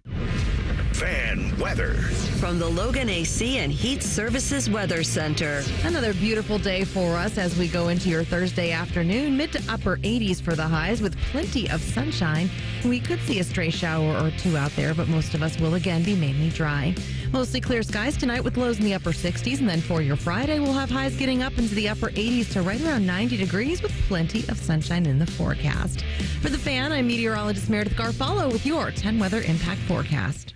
Bet365, the official online sports book of Rothman and Ice. Whatever the moment, it's never ordinary at Bet365. The Fan, Ohio's sports destination. The perfect ratio of sports talk, dogs, pro wrestling, and gambling advice. It's science. You're listening to Rothman and Ice. So I'm going to preempt this take from Orlovsky before we play it and say that playing Shedeur Sanders when he's not tops on the depth chart in preseason is out of necessity. It was. You wouldn't give him the start in preseason. First game, if he wasn't the guy, maybe you wouldn't give it to Flacco. Maybe he wouldn't need it, but you might run through the other guys. But the narrative is not whether he's being set up to fail. And I want to hear the beginning of this, and maybe he gets to it. This was more about why isn't he getting some help with the ones? If he's the guy, if he's going to get the chance, unless you just need a warm body and you're going to throw him out there with the backups, then that does feel like you're undercutting him a little bit. So before you answer, let's hear what Orlovsky has to say about it. Will everybody stop with the Shedeur Sanders is being set up to fail narrative? Who do you want to start the game? It's preseason week 1. First option, Joe Flacco. He's played for like 20 years. He's not going to start preseason week 1.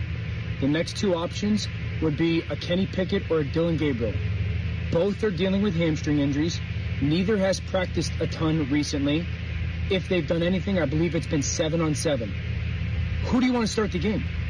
The next two options are Shedeur and Snoop Huntley. Shedeur's been there. Snoop Huntley just got there. So while Shedeur may not have had reps with the ones, what else do you want them to do in Cleveland? It's an opportunity for him. It may not be the ideal opportunity. Very rarely is it for a fifth-round pick, but it's an opportunity for him to go out there and do in a game what many have reported he's done in practice. Stop with the setup to fail narrative. You know, I'm not saying he's wrong. I think what he's saying is that this is a cluster in Cleveland. Let's just call it what it is. They got a million quarterbacks. They're all trying to get him some reps. This guy's got a tweaked hammy. This guy's now hurt. He can go 7-on-7, but he can go full, and they don't know what to do. And they're spreading themselves too thin, trying to find a way to get everybody a little work. So he's probably right, Austin, in that they're not purposely trying to set him up to fail. And somebody does have to play a game. He's a quarterback. Somebody has to, and they can't risk the other guys. They're not going to forfeit the game. Yeah. So forfeit the opportunities for everybody else. I think what the fans were saying is like, okay, if you know he's starting on Friday, give him a little more. And they're probably like Orlovsky's saying, why do we need to give him more? It's a fifth-round pick. We know our guys better than you know our guys. And we know that he's a little slower on the uptake right now because of where he is. And so, like Orlovsky says, he's going to get a chance. He's not going to play the whole game anyway, but they need him on Friday. And so this is an opportunity. And here's the other thing. If he looks halfway decent with the backups, it's probably better than looking good with the starters in a way. Like if he can elevate and actually overcome what people think is a setup to fail narrative, it's actually going to go a longer way for him. Now, the odds of that happening are less, but here we are. And so at first when I heard it, I was like, stop with the narrative. I'm like, well, I was watching practice. I've read that they're not giving him probably what he deserves to be ready to start a preseason game. And they're probably like, it's a preseason game. We need a body. He's going to get his chance. We're not risking all these starters just to see if Shedeur can play well with them. I think the narrative would be this is all upside for Shedeur Sanders. The Browns are not in position to compete for anything this year. Everyone knows that. Look at what the actual ones are on this team. It does not look like an NFL roster. It's a collection of a bunch of cast-offs and like misfit toys. You're not in the ticket office, are you? I'm not selling tickets for the Browns. Just want to make sure. The Haslams have my support at that stadium across the street and the smokestack that's standing up over there, but they don't have my support in downtown Cleveland. And I don't know how many games. We're not playing for anything. There's no chance of success, but you can have a good time. Come out and watch the future. I bet that's how I view it. Shedeur is getting an opportunity, and could you position him to take advantage of it better? Maybe you could, but you're also not necessarily just trying to win a preseason game. You're trying to get through that, and you're trying to get enough reps for everybody else out there. And if Shedeur shows some of the flashes of high-level play that have, been on the social media clips or been talked about by the media in Cleveland, that there have been some bright spots and that maybe down the road Cleveland could have actually got a bargain here in Shedeur. I don't think anyone is going to hold it against him if he looks lost as a fifth-round pick playing in a preseason game. It's not just who he's with the ones, but competing against maybe some other teams' ones that's going to make it difficult for him. But if he succeeds in that situation, all the better. Then maybe you would have some optimism. And the ticket office could say, hey, look, maybe by the middle of the year, Shedeur's coming along and he's ready for that. I think it's pure upside. I don't think anyone is going to blame him if he looks overwhelmed. Wasn't starting game one anyway. You didn't want him to start game one anyway. It'd be pretty bad if he was. Mike Tannenbaum had this to say on Get Up. He said, I want you to take some copious notes here. Okay. Since 2000, there's only been 6 quarterbacks start a game under 6 feet tall. 24 years. Russell Wilson, Kyler Murray, Bryce Young, P.J. Walker, Seneca Wallace, and Doug Flutie. So he may have a chance to beat out Dylan Gabriel just on historic percentages. Yeah. Even though he's picked 50 picks later. Who knows? But this whole setup to fail, I agree with Orlovsky. Probably a little overrated, other than I do think they've had to sidestep some hammies here in practice. And you'll hear from Myles Garrett here. I think this is kind of a little bit funny because it's kind of like a guy saying, hey, who are you going to vote for? And he endorses every candidate. Here's Myles. Stop asking me. Yeah, here's Myles on Shedeur playing. I mean, he's funny. He's optimistic. He's lighthearted.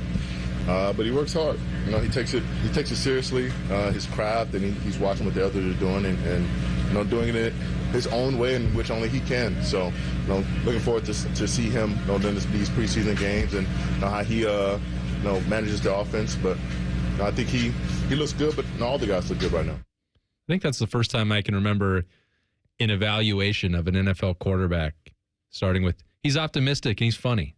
Oh, funny guy. Great. Funny how? I wanted a reporter to say, Myles, funny how? Funny how? Like he's here to amuse you? Is he a clown? Yeah. No, Myles, you said it. I didn't say it. You said it. What's so funny about Shedeur? Well, you know, Myles, just the way you tell the story. He's just a funny guy. And then at the end, so he bookended with he's a funny guy, but everybody looks good. Yeah. Anybody can star for us. Who else you got that's talking about Shedeur over there? Who's next? We've got Spin the wheel of endorsement. Let's hear Flacco on Shedeur. Oh, it'll be interesting. I think we'll all be, sitting there watching and be excited for, football to be going real time. And I think he's probably excited about that too. I mean, your first time to go in the NFL, I remember mine. I mean, I didn't get to play until the last 2 minutes of the game, but it's something that he'll remember forever. I mean, most of us have dreamt about this moment, since we were 5, 6, 7, 8 years old. So for him to get a chance to go out there and actually take the field, even though it's preseason, we're all going to be on the sidelines and at home and enjoying it. Interesting how? It's interesting. It's amusing? Does he amuse you, Joe Flacco? Be on the sidelines and at home. They are on the NFL Network, I think, tomorrow night. Brownies, Panthers. So don't miss it. Bank of America Stadium. You know what? You got to look at it this way if you're Shedeur. It was very unlikely that he was going to be starting the first preseason game this year. It's very unlikely. Okay, so the football god shined a little bit. He was healthy when it mattered. So I agree with you. There's an upside here. If he doesn't look great, you can almost say, okay, he didn't get a lot of work enough with the guys, and he's going to have to work through it anyway. If he somehow succeeds with what's happening and he looks decent, he could easily pull even with Dylan and maybe go up the chart on him or the ladder. So this is where we are. 2 minutes, we come back. Adam King, 10 TV Sports, halftime here on Rothman and Ice. He is your red panda. Rothman and Ice on the Fan. We all hear the radio ads about the IRS. They tell you to be afraid, to be scared, and they try to frighten you into calling. I'm not here to do that. Tax Relief Advocates is different. TRA is here to tell you that if you owe money to the IRS, whether it's $5,000, $50,000, or $500,000, we have a solution. It doesn't matter if you're sitting in your car, at work, or with your kids. No matter where you are, call now. 800-575-6759. Don't lose hope. TRA can eliminate or reduce what you owe to the IRS. Generous programs are now available that can give you a fresh start. Our passion is taxes and helping individuals fix their IRS problems. We have over 1,000 5-star reviews on Google and an A+ with the Better Business Bureau. You don't need to be afraid of the IRS any longer. End your tax nightmare today by visiting us online at TRA.com or call 800-575-6759. That's 800-575-6759. Tax Relief Advocates. Real solutions for real people. The roof of your home protects what matters most in your life. Your family, your memories, your peace of mind. So when it comes time to replace the roof over your head, you need a name you can trust. Newman Roofing. Don't just take our word for it. Here's our friend Cindy on why she chose Newman Roofing over all the rest. We had interviewed and talked with several other roofing companies around the city. The salesperson that came to speak with us was extremely knowledgeable, answered questions, took his time with us. We were happy to make Newman our choice. And you'll have peace of mind knowing that on the day of the installation, we'll give you and your home the respect it deserves. The guys arrived right on time. The crew leader came and talked with us, let us know what they were going to be doing. He was here all day with the crew. That itself was very impressive. If you're thinking about your roofing or siding, give Newman Roofing a call today. We were very happy with our experience, and we would highly recommend Newman to anybody we talk to. Don't just get a new roof, get a Newman roof. Call 614-NEW-ROOF or visit online at newmanroofing.com. Rothman and Ice is sponsored by your local Pella Window and Door showroom on Gemini Parkway. The Fan, Ohio sports destination. Truth of the matter is, you're listening to Rothman and Ice on 97.1 The Fan. All right, well, this is fun. We spent yesterday a few minutes trying to come up with a name for the segment, and the name for the segment will have to be No Show. Oh, no. Because, I mean, I didn't confirm with him. It's been a weekly thing for a while now. Just put it on the schedule. That's like Tuesdays during the season. Yeah. I'm going to jump on here. We're going to go day tripping. I know that it's on the schedule. Nobody has to text me. 2:30, Rothman and Ice are hitting me up. We're talking. It's We're like talking Burrow on Tuesday. I realize that it probably should fall on me. No, since you guys aren't. Don't take that. He's done this enough to other shows, Anthony. I want to tell you. Buckeye show. Oh, it's supposed to be 6:30. No. I was in here last week. Damn TV guys. First time I was ever in the one chair. First time ever. So you're coming in? Yeah, 6:30. I got Burnham over here. I got to watch the clock for the first time. This is all new to me. I'm stressed out. Well, Adam's going to come make it easier for us. No, he's 6:30. Where is he? I don't know. He's not here. 7 o'clock. He's just pounding on the door. Hey, can I do this at 7? No, I got to do the college football pulse at 7. What are you doing? You have to show up on time. You got to be reliable. My goodness, what will the penalty be? I mean, it could be a lifetime ban. It could be a season. It could be a multiple week suspension. Mm-hmm. We have to throw this to the committee. They're going to have to figure it out. I'm going to have to fill a segment now with potentially something that would be equally entertaining or worse, which would be that I heard that the second person was arrested for throwing an adult object at a WNBA game. It's a good thing they've got might to the be bottom a better of this segment. The fact that there's been an epidemic of throwing adult toys onto the court in the summer of the WNBA, and this has, make no mistake, this has been the summer of the WNBA. Caitlin, fights, rivalries, all sorts of social media stuff. Arguments, T-shirts, statements. Yeah. They're dominating the summer. An 18-year-old is facing charges after allegedly chucking an adult sex toy during the Phoenix Mercury's game on Tuesday. The object is said to have struck a man watching the game with his 9-year-old niece. Uh-oh. Police charged this person, assuming it was a male, I don't know, with assault, disorderly conduct, or as they say in the biz, disco, and public display of explicit sexual material, according to the court documents. Kid's name is Lopez. Lopez's alleged prank is thought to be the 5th instance in the last 10 days. Can you say something's trending? There definitely is a trend here. The first arrest, this kid's 18.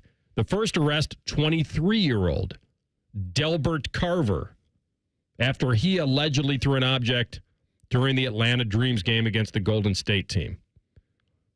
Mm-hmm. The pranks. Oh, the hijinks and the pranks. I have so many questions, as I'm sure everyone does. What was the genesis of this idea? Well, what are we accomplishing here? It has happened in other sports. It's not limited to the WNBA. Let me explain to you the history of going for the cheap laugh. All right? It's a long, just incredible history of people going for cheap laughs and then thinking about it later, thinking, was it worth it? It's the old upside, downside kind of weighing. Then the other story that popped up today was that they were no longer going to allow bags of any kind into WNBA games. No bags? Like not even the clear purse situation? The smuggling. But I would think that maybe the smuggling could be... There's a way around that for this particular item. I'm sure of it. Believe me, I'm sure they have found ways. You know? I think in the report I saw it was maybe for like the Golden State game, their next home game. I don't know how true it is, though. Would be very interesting. So the penalty here, I think, would be very similar to, or maybe even worse, than a fan just running onto a court. You're throwing an object. Yeah. Like that has more recklessness attached to it than a fan just going in the field to play. So this could say that it's a weapon. This could be a lifetime ban from all WNBA games. Now, how they do this with the new virtual stuff and how they, could really keep somebody out of a game. I think what it is, I think that when people say, oh, well, if you get banned from a stadium, how would they keep you out? How could they identify you? You could always put on a fake beard. Yeah. This facial recognition stuff, it's pretty good these days. But what you're risking, what they've always said, is that, yeah, it may be tough, but you don't want to get caught coming back after you've been banned. The trespass after warning is your jail time now. Mm-hmm. So I think that's why they do it. I think these people will probably be in that situation now. It's just... I'm not convicting them. I'm just saying that there'll be some... for sure. Because here's the other thing. How did you find them? How did you arrest them? How did you, and then you have witnesses that... well, there's so many cameras in the arena now. And it's not just on the court or on the field. It's everywhere. And everyone's got their phones out. And if you're trying to make this joke, you kind of are asking for the attention for that, right? I mean, you want the credit for the act, or else what are you doing it for in the first place? It's bizarre. The most bizarre part about it is that the networks or whoever was covering the games usually would not give it attention. Yeah. In this particular instance, it's gotten a lot of attention. In fact, they've zoomed in on the object. And I would say that I don't blame the camera person. What is that over there? It's the director who actually takes the shot and puts it on the air. That's decided. The camera person's doing his job. The camera person is supposed to find the action, and then the director tells the technical director, punch that up, and then take it. And that's what's happening, which is pretty amazing. And then I guess Sophie Cunningham was taking a little playful blame in that she had tweeted out, don't do this anymore. Don't throw these. I thought those instructions from her were actually pretty clear. They're very direct. Hard to misinterpret that. I don't think that was an invitation. Can you go just do this a little bit more? We're enjoying this. We're having a great time with it, too. It's all very funny. Thank you for taking the attention away from our game and our livelihood that we take very seriously. Boy. This is all Adam the King's fault for doing this. I mean, it's not shocking to me that one is under 18 and one is... No, he just told me that Adam's on the line. I think we make him wait. Yeah, or we move another segment, or... He's going to go on at 1:45, I think. Now, I got a text from him that said that you didn't get the call, that he didn't get the call. You're saying that I called him twice. This man... Did it ring a lot, or did it go right to voicemail? It rang a lot, and then I got his voicemail and then hung up. This man lives for phone calls. I cannot tell you. He will not text you. He will call you.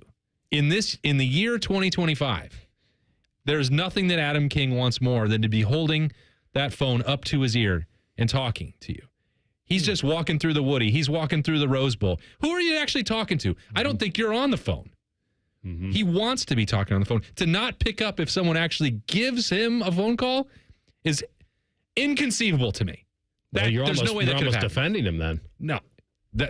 I'm going to need an explanation. Because it just doesn't hold up. Usually this is his day off, and so we're going to probably slide this segment just out of here completely or to another day. But after the break, for sure. He's been coming in on his day off to do this. And that's pretty nice. We like the studio feel. Yeah. We want to have that interaction. Just for one segment he comes in for that? Or do you give him two? The guy likes it. Okay. The guy needs it. Feeds off it. That's true. I do have him on every Tuesday, Talking Tuesday on the beat. So most people are trying to find a way out of things. No, but he's trying to find a way in.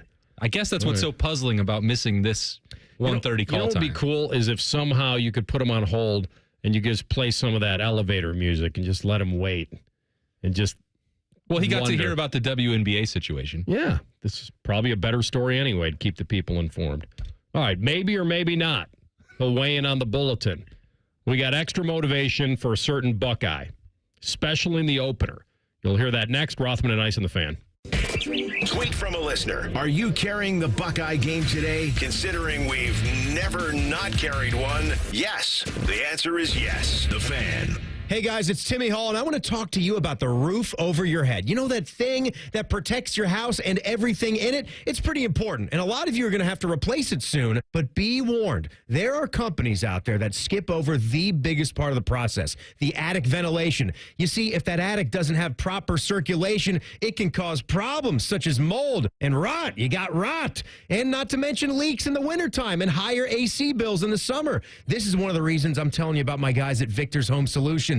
They start with a free 21-point roof inspection, including a thorough inspection of that attic as well. They know that if that ventilation isn't right, that roof's going to be built on a shaky foundation. That's why every Victor's roof comes with a well-thought-out attic ventilation plan, and that's why they can offer a 50-year leak-free guarantee on every roof they install. Money-saving discounts and financing incentives are also available. Call for your free 21-point roof inspection and get that estimate today. 866-VICTORS or go to victors.com. Lanny went to college and racked up huge debt. A little bit over $100,000.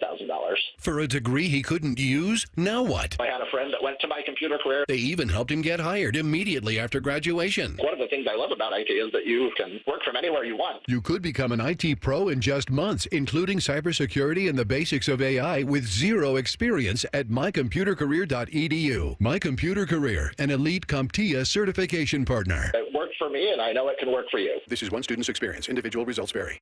1-800-GOT-JUNK does two things differently. We repurpose a lot of the junk we haul away. So the donatables get donated to a family that needs them, and the recyclables get recycled. Your neighbors are happy, and the planet is healthy. What's number two? We have enough trucks that we can come the day you call us. 1-800-GOT-JUNK is the world's largest junk removal service. And that's good for your neighbors, and for the planet. And for you, because we can come the day you call us. Call 1-800-GOT-JUNK. Or visit 1-800-GOT-JUNK.com.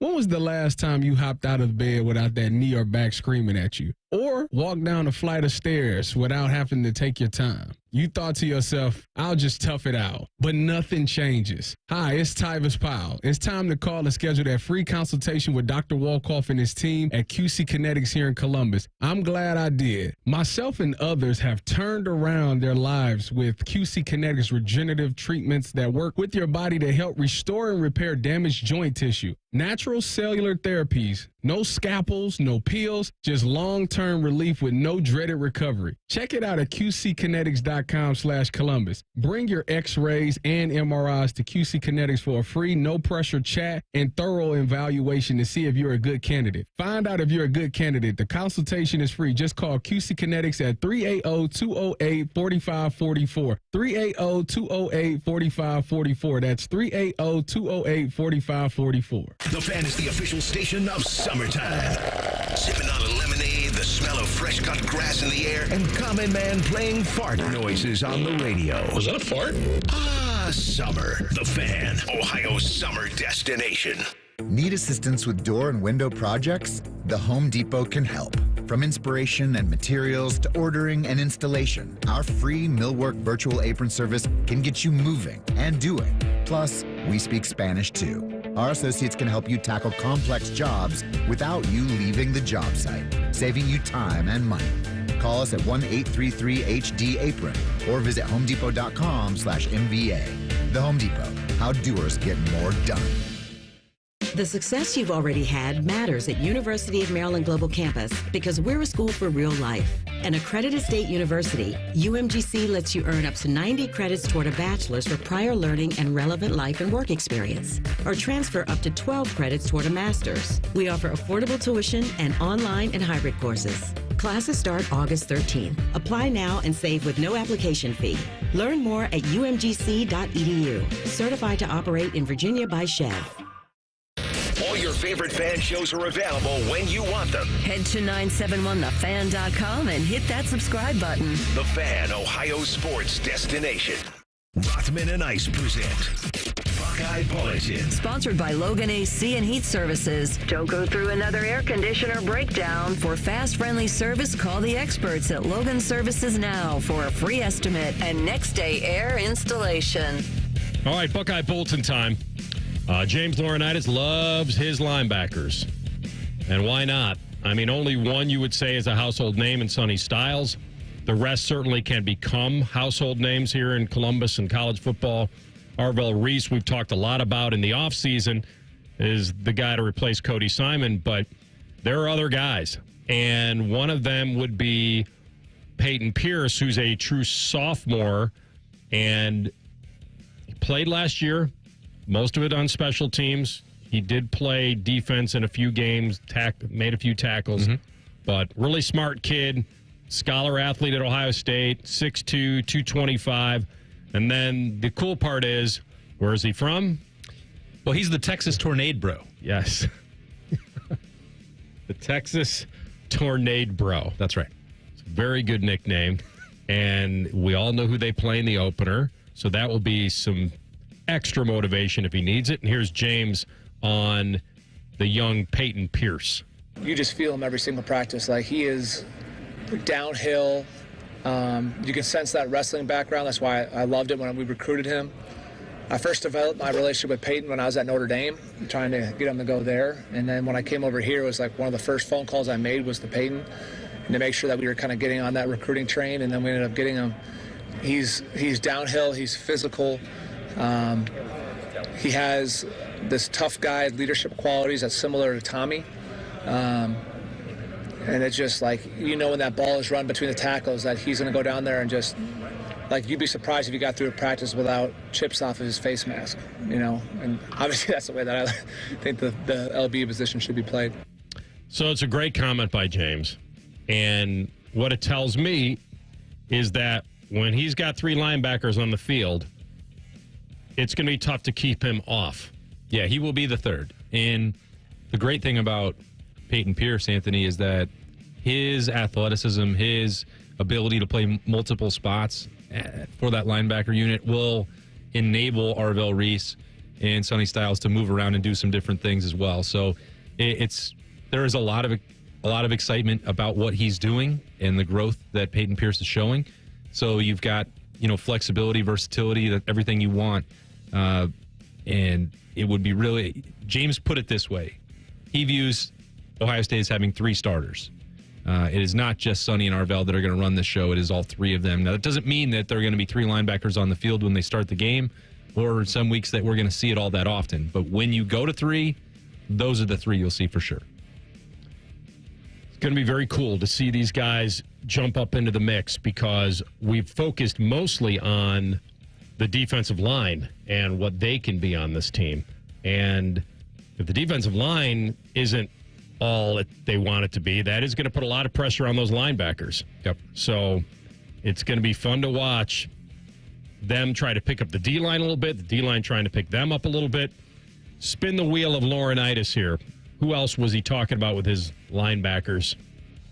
So this one is going to be on Arvel Reese. I think he has a lot more confidence. Him and Sonny and Peyton, all three of those guys have a great rapport together. I really feel like, all three of them, I view all three as starters. Whether we're three backers or two backers, I think they're all just starters, and they're pushing each other in that way. But I think he's just confident. And I think, Coach Patricia loves him, believes in him deeply, which I think has helped boost his confidence as well. And, I think if you talk to many people on our D staff about Arvel in general, they probably would all use the word freak to describe him. 6'4", 240-ish. Yeah, 245, I think he said he's up to now. He's put on about 8 pounds over the last year. I joke about this all the time, Anthony. I think that Arvel Reese is now 8 feet tall. He looks like a pterodactyl. I mean, he just is. He's one of freak is the word. I don't know. He's an alien. If Jeremiah Smith is from what other galaxy planet? I don't know where he's from. Arvel is from somewhere in that nearby planetary chain. He is incredibly gifted, and it's going to be fun to watch. Interesting you say that, because we had Bruce Feldman on, and he does his 100 freaks list or whatever.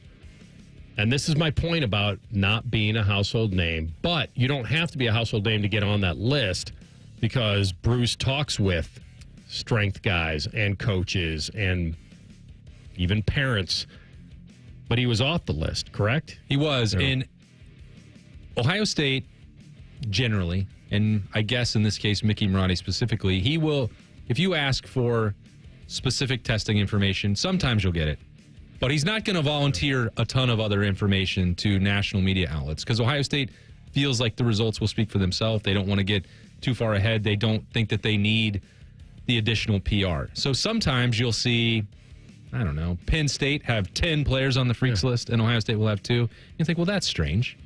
Which one of these programs is cranking out 14 draft picks? Which one is dominating the combine? I can't say specifically if that's the case here, but I think, Arvel Reese's testing numbers would probably be pretty good. Brandon Ennis's testing numbers would be pretty good. C.J. Donaldson's, the way he's changed his body and the numbers that he's clocked in the 40, pretty good. There are other guys that would be, and I think this is pure wild speculation. I think that Mickey Marotti was asked for the numbers for Jeremiah Smith and Sonny Styles, who were also at Big Ten Media Days, where Bruce Feldman was also in attendance. And then that was like, okay, well, that's it. That's because we're probably not going to get a lot more from Ohio State. Or he wants the versatility of his list. He wants to spread it out. Or, and here's maybe where you were going with it. There's a fine line between pumping your guy up to the media and keeping him whatever secret weapon you would like him to be. Yeah, for sure. And motivating, all that. I didn't hear were you at practice at Arvel get asked about it? He was not asked about being left off the freaks list, because inside the Woody, there were 93 other people that were like, that guy's a freak. So I don't think he needed the Athletic to call him that, because everybody else is already doing that at Ohio State. He's good with that. He knows, by the way, that he's a freak. It's not news to him. He's a full-time guy now. He's going to be out there. He doesn't have to worry about playing politics. And I think this would be maybe more fun when he crashes the party this year, and he wasn't maybe noticed before. But he's an Ohio kid, playing for the Buckeyes, been around for a couple years, 3 years maybe. This is year 3. Yeah, and so played enough games. Now he gets a chance to be a leader on that defense. And James, when Arvel got here, it was like, what's the best way to use him? Because he started on that defensive line. They moved him up there, and James is saying, no, we've got to have Arvel back at linebacker. You're limiting some of what he can do in terms of movement, the way that he can see the field, the instincts.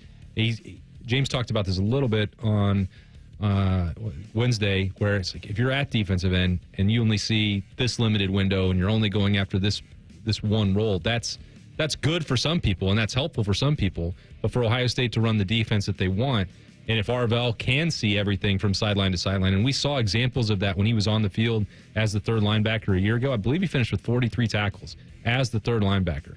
The playmaking ability, the sideline to sideline speed, that's already known.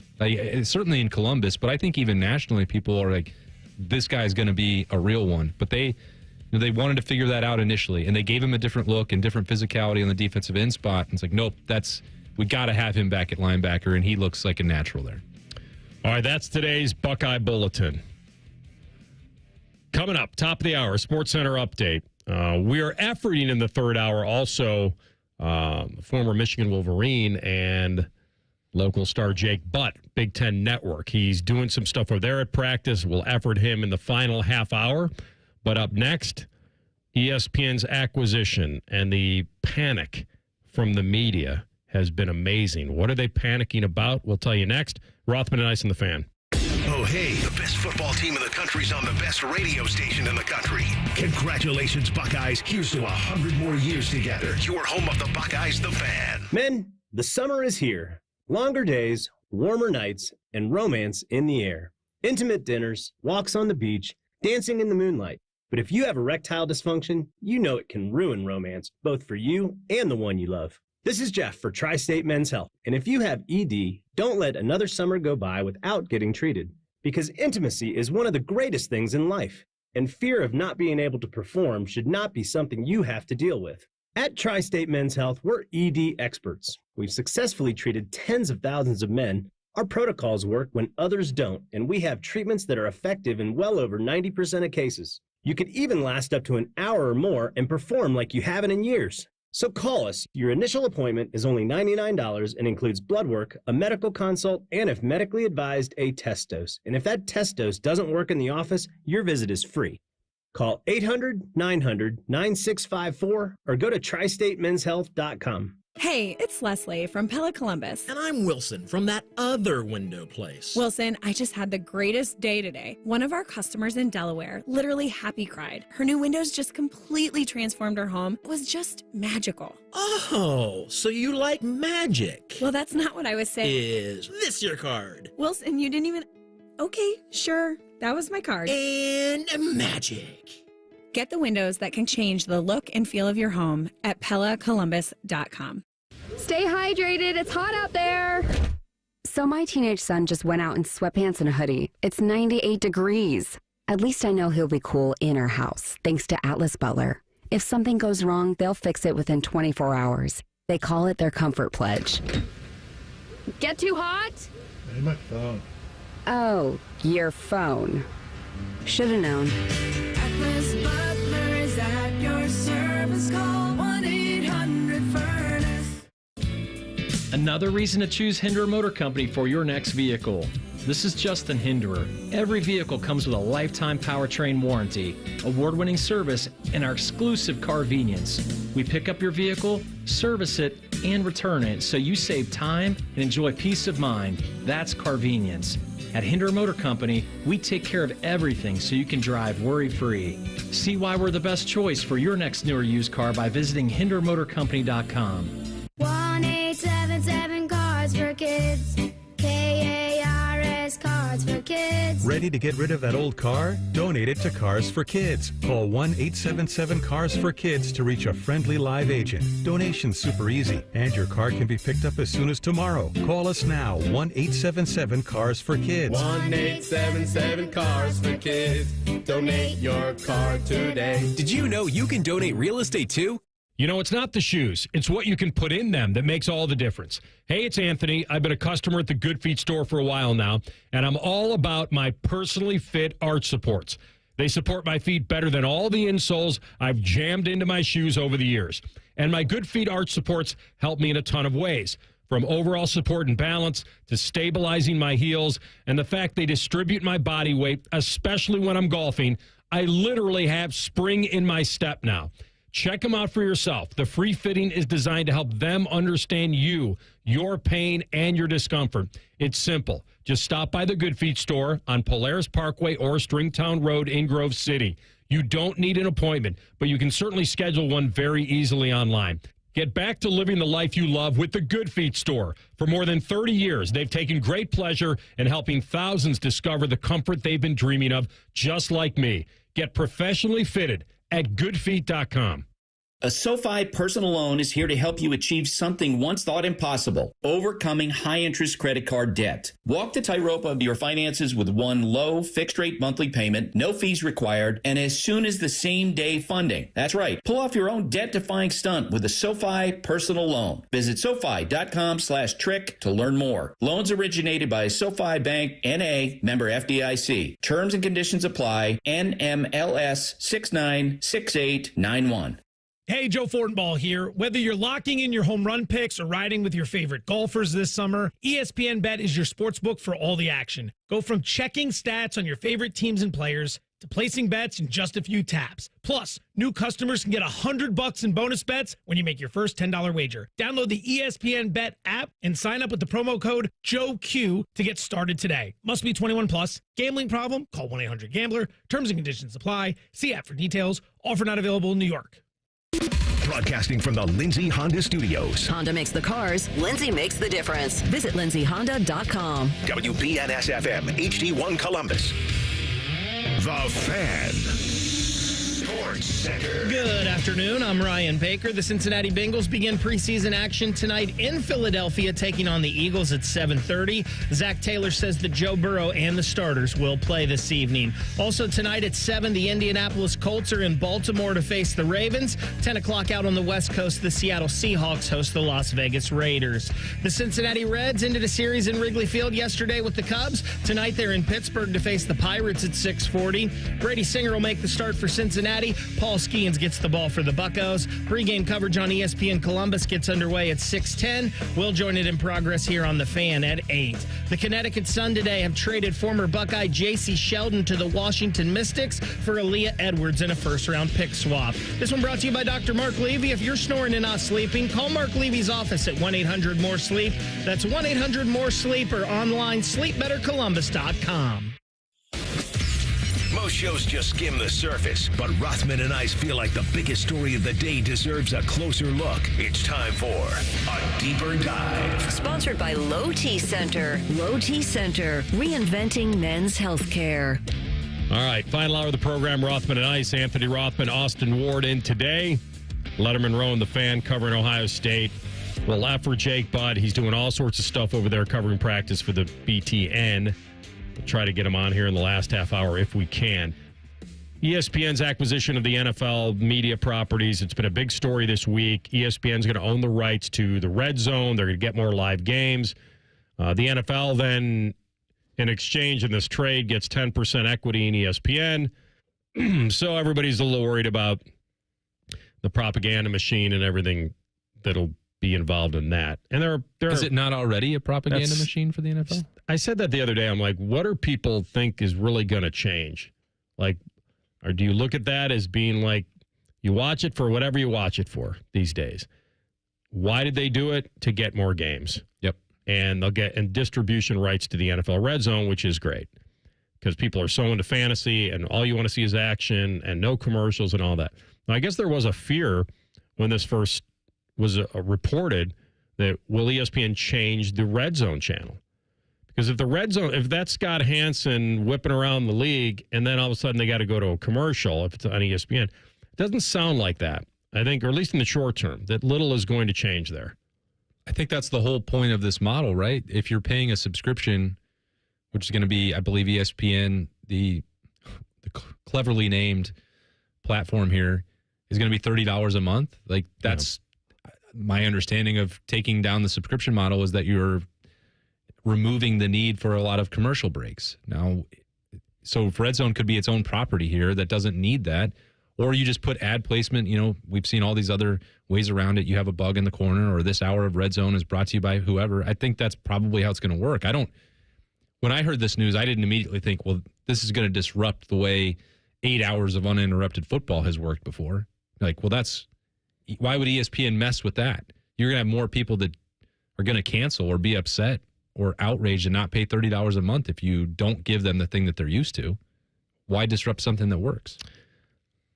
Well, I guess because I know more money. Make more money off it, and then eventually people will just succumb, and they'll succumb to it and say, okay, well, that's just the way of the world. You pay a lot of money for something, you have the right to do what you want with it. It's a gamble, and I do think that it wouldn't shock me if they added a couple of commercials. They did something not like 4 big segments an hour, but that they would do something with it. But you're right. Commercial-free football, by the way, that's his liner. That's his one-liner anyway. Yeah. And he loves it. And who knows? And he just signed a new extension, so I assume he'll take it and have it still be his baby. But, yeah, I don't really know what's going to happen with the network itself. I tend not to panic about these things. I understand people, the journalist.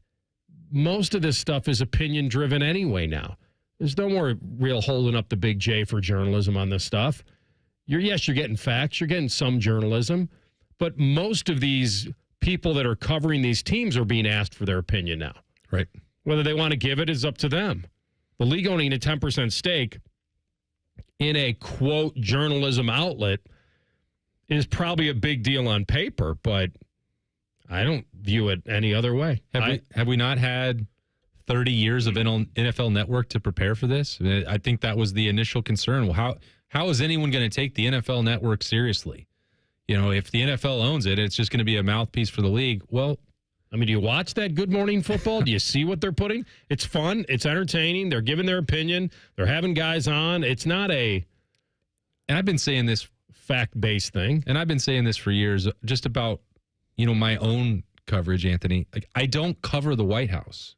I cover sports. I cover Ohio State football. I'm blessed to do it. It is always going to be more about opinion. If there are true scandals, and if you turn a blind eye to that, or if ESPN does that, then we'll have a real issue. If they're trying to cover up any of that stuff, then we'll say this was a huge mistake, and the NFL found a shortcut to cover up its own missteps and mistakes along the way. But I don't think you have to immediately jump to that conclusion, and these aren't the nuclear codes. Everything about watching and analyzing and evaluating football or any sport is going to come down at some level to opinion. Like, we're talking about the actual games themselves. And I'm not saying to just leave the rest of it to somebody else to do. Well, that's going to be their problem. That's their job. But, for you and me just sitting here on a Thursday afternoon, how could you just do 100% straight down the middle, no opinion? What show would that be? Well, that's what it used to be.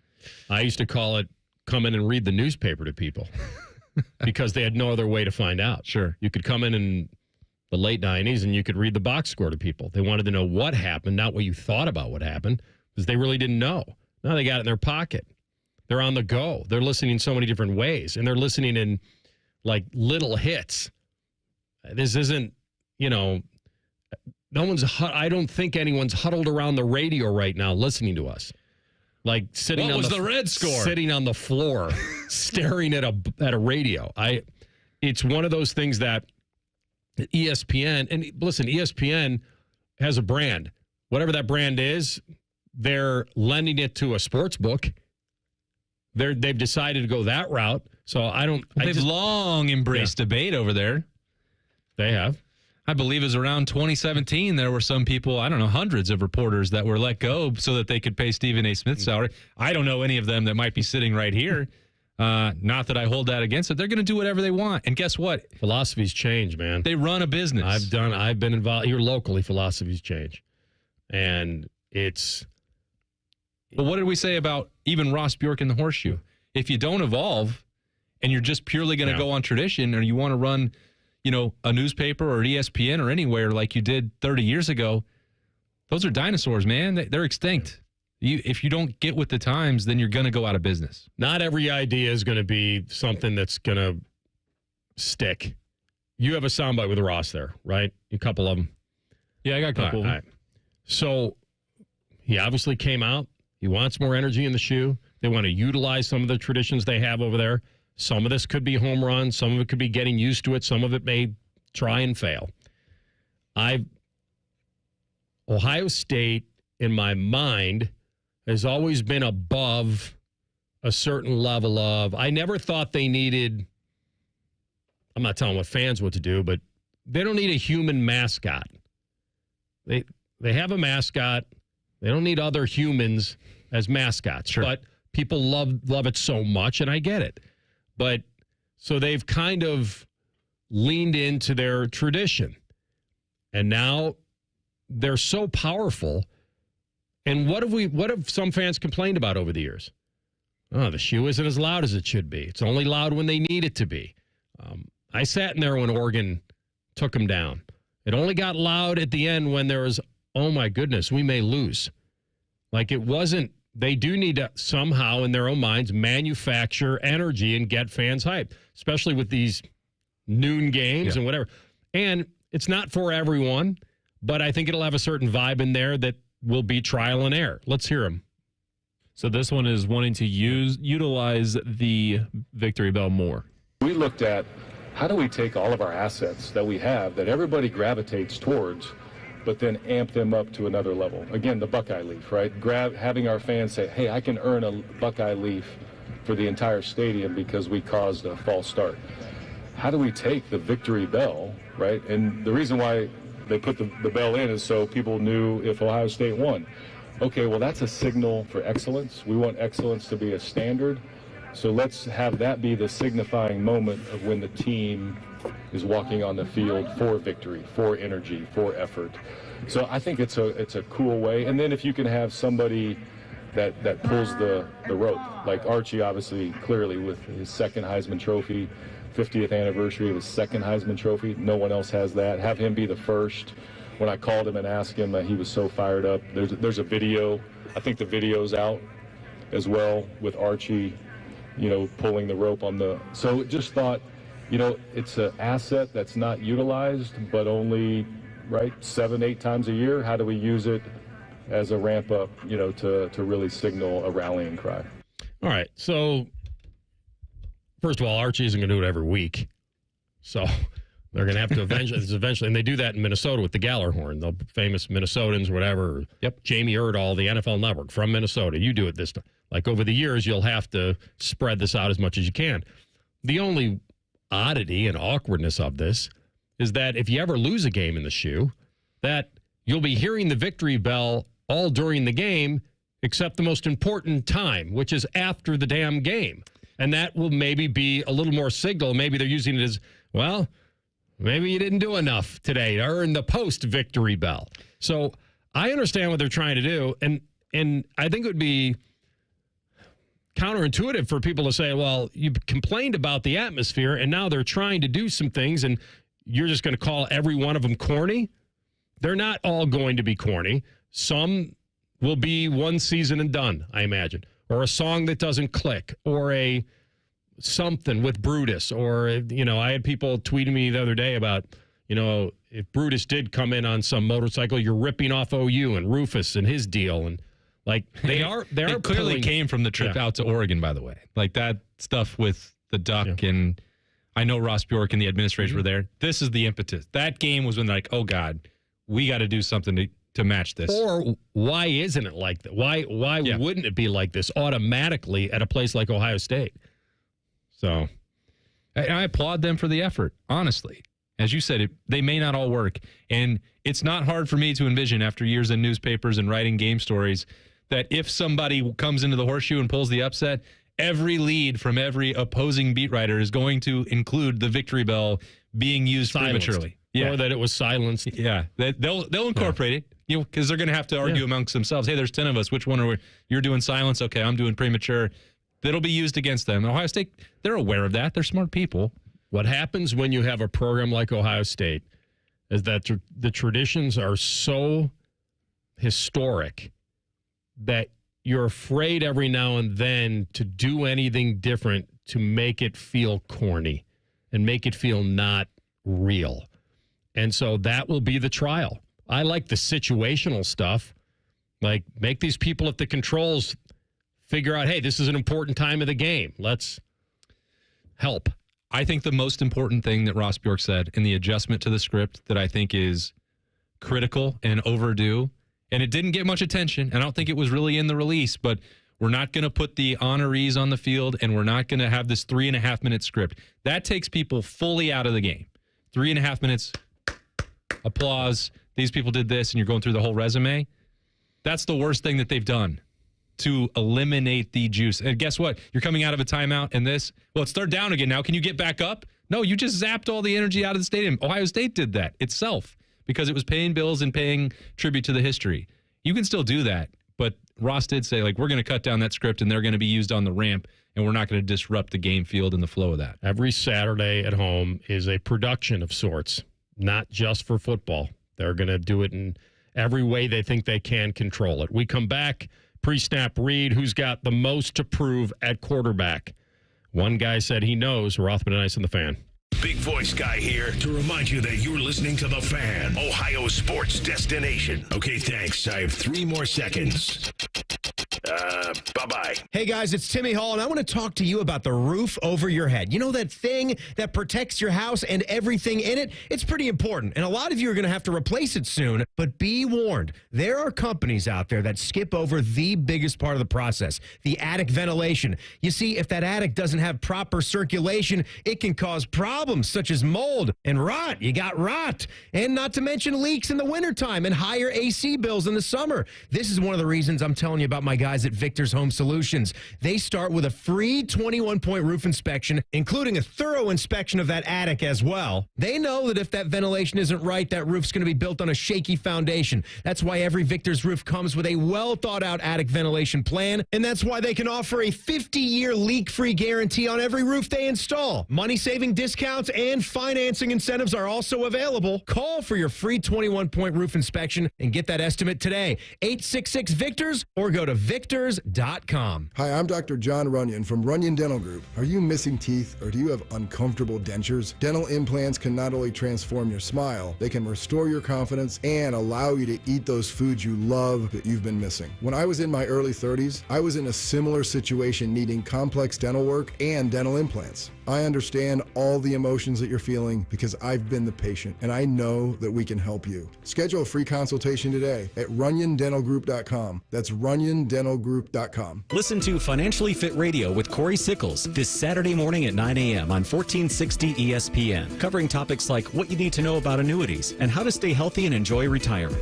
Financially Fit Radio this Saturday at 9 a.m. on 1460 ESPN. Hey, what's up? It's T-Bone. My good friends over at Sleep Better Columbus want you to know that if you're 65 or older, enjoying those golden years, but maybe you're dealing with restless nights, you need to listen up. Are you tossing and turning, struggling with sleep apnea, and that leaves you wiped out during the day? Well, it's time to reclaim your rest with Dr. Mark Levy at Sleep Better Columbus. As a leading provider in non-surgical sleep apnea treatments, Dr. Levy helps you breathe easier and sleep deeper with custom oral appliances, a comfortable alternative to CPAP.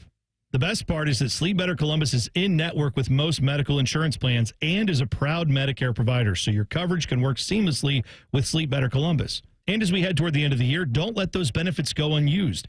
You don't want to wait to use your deductible. Act now to make the most of it with Sleep Better Columbus. Call Sleep Better Columbus today at 800-MORE-SLEEP or visit sleepbettercolumbus.com. Once again, that number, 800-MORE-SLEEP or sleepbettercolumbus.com for your consultation. Sleep better, live better, you've earned it. I'm back to doing what I love and more, thanks to the Good Feet store. Don't let bad feet stop you from being active and getting healthy this year. Trade in your bad feet for good feet at the Good Feet store.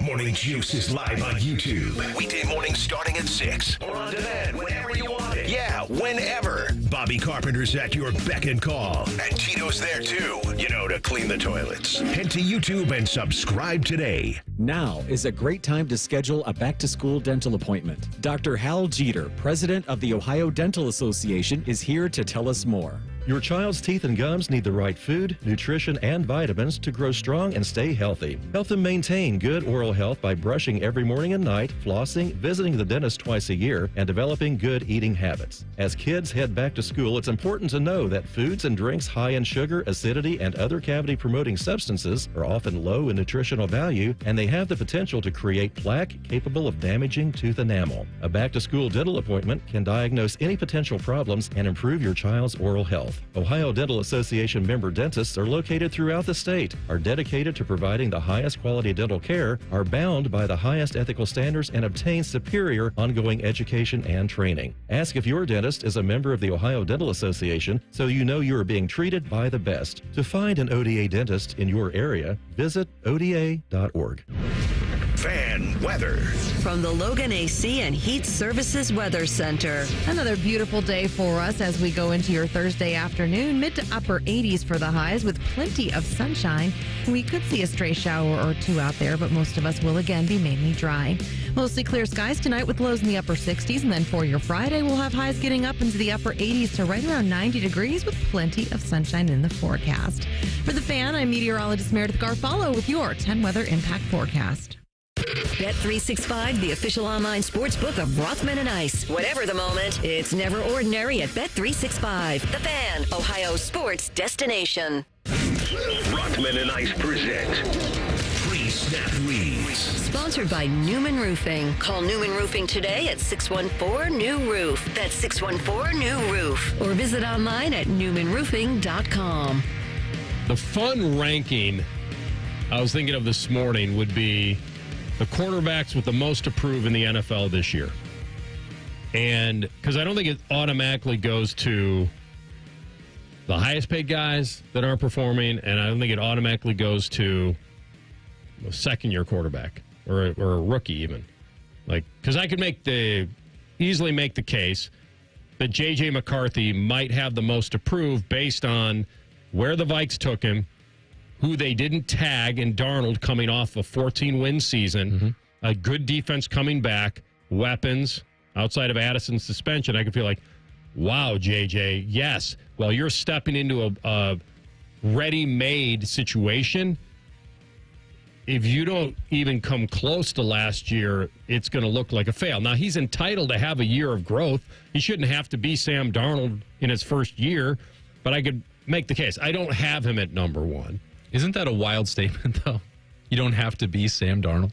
And and they had it in their hands. So to your point, the Vikings believe they're making that bet that JJ is ready and can elevate that. So that is a lot of pressure on his shoulders. Now, the cool part is that the guy with the most pressure might be in his own division.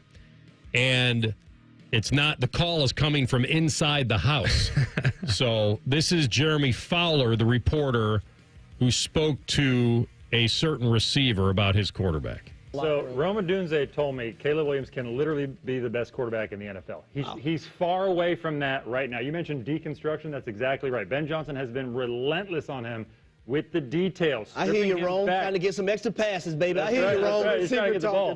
They're just trying to get him to do the basics right now, and then they'll work on, the off-scripted plays, the mobility, all his strengths. That will come. Now, Chicago Bears, elite quarterback plays an oxymoron. Yeah. It's always been that way. But as far as the ability, they see it. Like, the players recognize it. They just got to get it out of them. Do you feel like it's almost like an unwiring of everything he learned last year, and then we have to build? Absolutely. Yeah, Ben Johnson is like just, how to take a three-step drop, all the basics. Like, they are treating him like a rookie right now.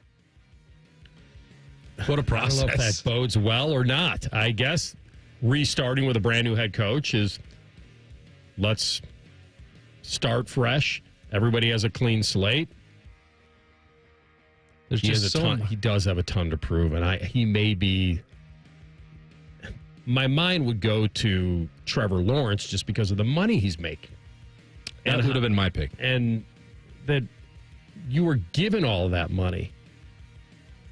Anthony Richardson's kind of already, in my mind, he's closer to bust than he is making it. What about Bryce Young?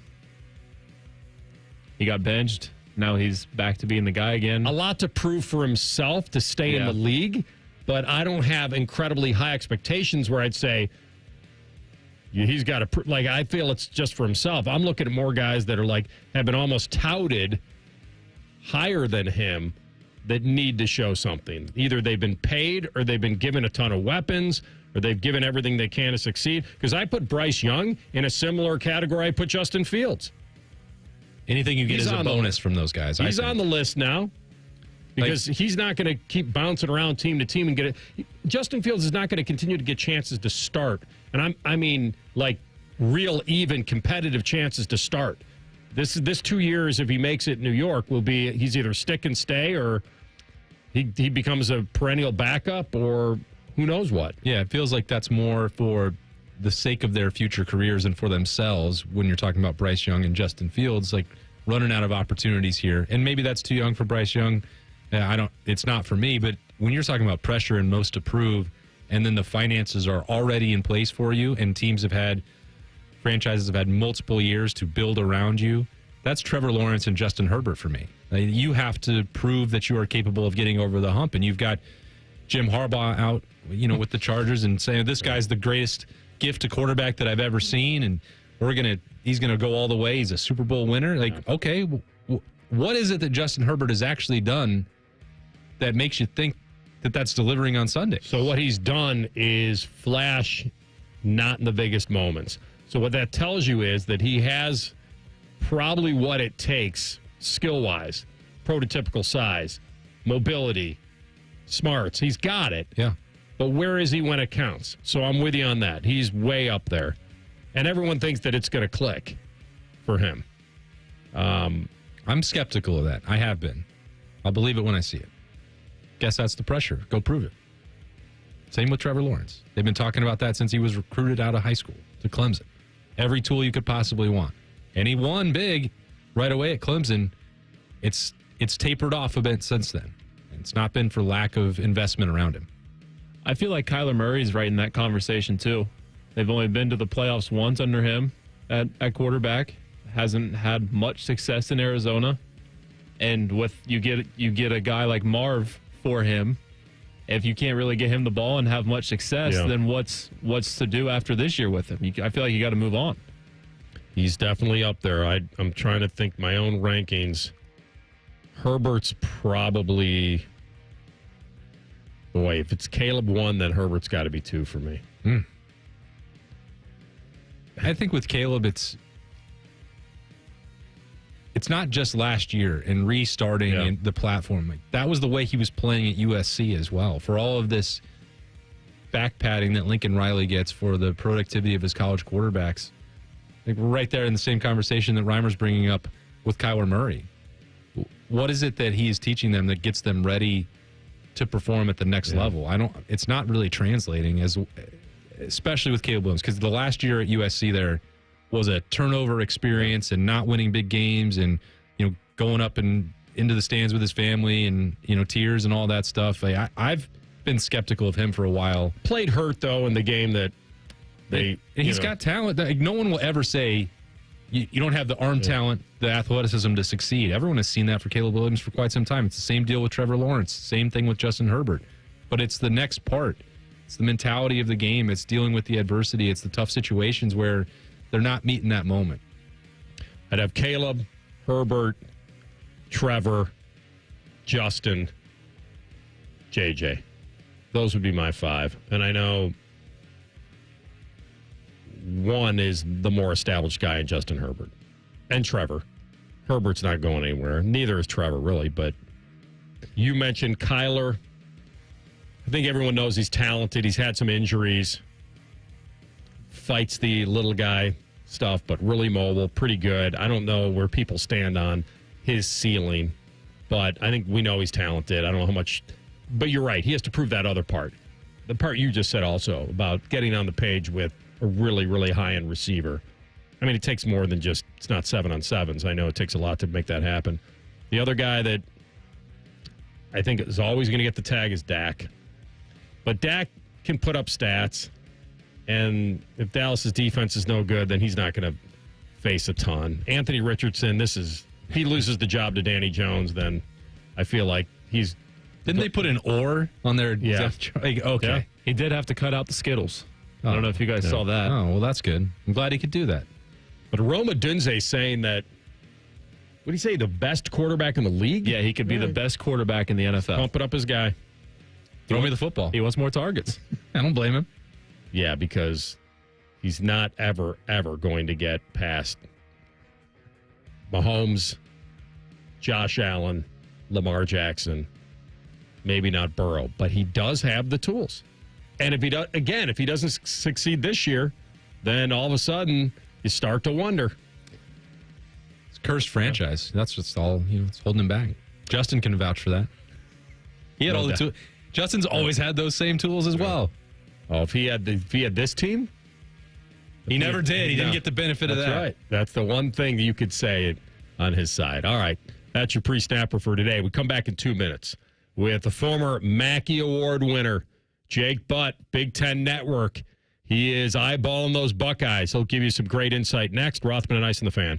At Baths R Us, we believe home improvement is life improvement, and that starts with the team who brings your vision to life. Our installers aren't just skilled, they're experts. This is who we are. This is what we do all day, every day. Right now, get $1,500 off a shower or tub replacement, or $3,000 off a full bathroom remodel. Plus, low to no monthly payments. Call 380-225-BATH to schedule your free estimate, or go to bathsrus.com. 380-225-2284. Baths R Us, where dreams soak in.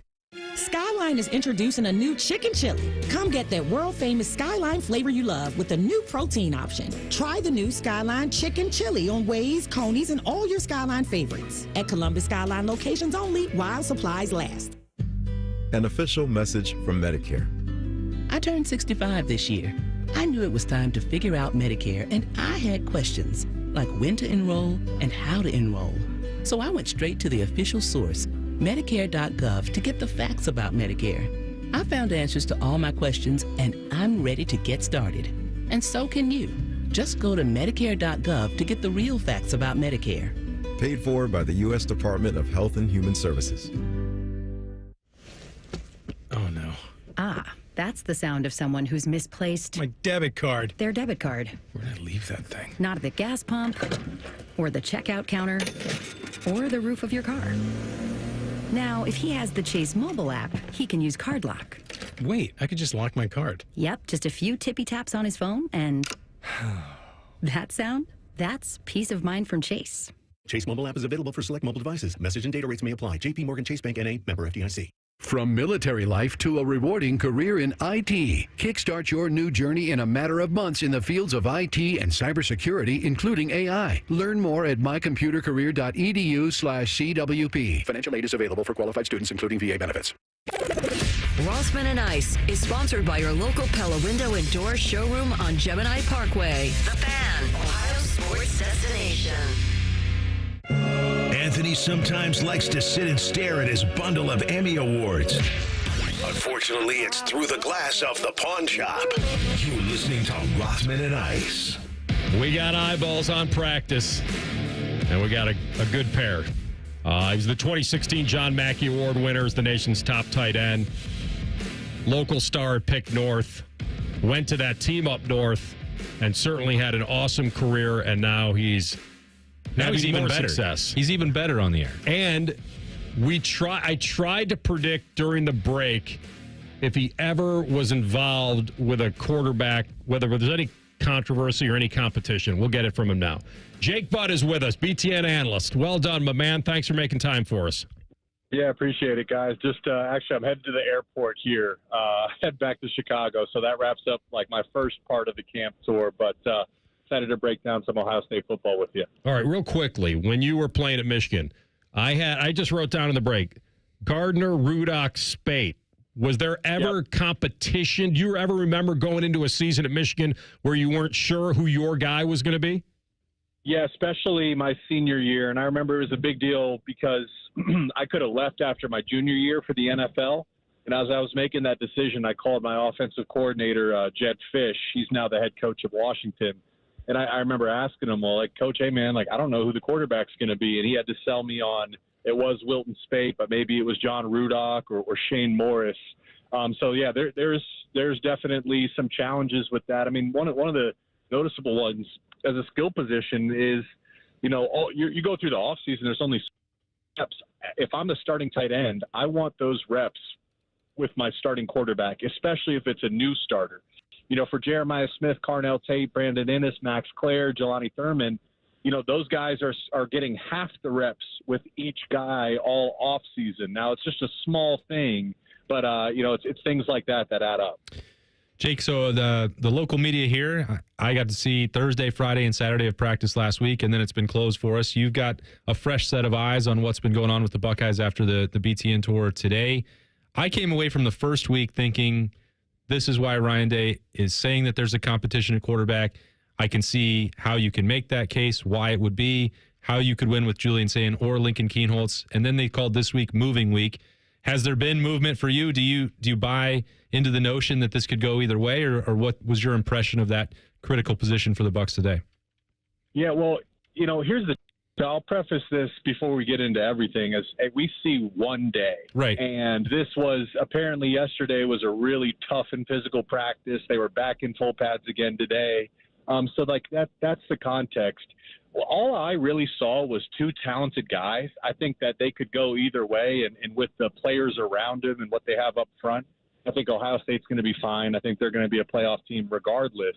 But it's more of a question of, what type of player does Ryan want under center? Because, they did the team inside the team run drills today. Julian would hand the ball off and he'd carry out a fake like he would keep the read option, but he never kept it. Lincoln, meanwhile, kept it on a number of occasions, and you could see this big, strong, physical athlete. So I would imagine at some point, I really wouldn't be surprised if there's some packages for Lincoln to have the option to pull it or run, regardless of whether he's the starter or not. No, that's a good feel. And this may be a wild question to ask you. Talking with Jake Butt, color analyst for the Big Ten Network. Is there a chance in Ryan Day's mind, Brian Hartline's mind, that one of these guys could be more ready for the opener, but they may feel like there's a ceiling in the other guy and they want him to have this game no matter what? That's a good question. And again, define ceiling. I think Julian is probably just a more natural, pure passer. I felt he was much more accurate and tactical with his throws today. The ball location, putting the ball on the right shoulder, different throw tempos and layering of his throws. Whereas Lincoln, he's just a bigger, stronger athlete. I think he's capable of doing more outside of just throwing the football. So it depends on, what you want this offense to be and how you would evaluate the ceiling of each player and how it factors into the offense.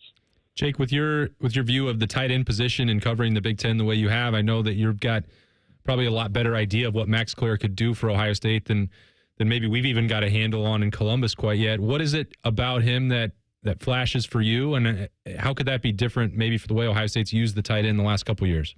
Yeah, I think actually maybe not just him, but Max is the most talented tight end I can remember at Ohio State in a really, really long time. He reminds me, he's got a little bit of Colston Loveland to his game in the sense he's really a wide receiver in a tight end's body. He just is such a natural mover and knows how to separate, soft hands. He's just a wide receiver.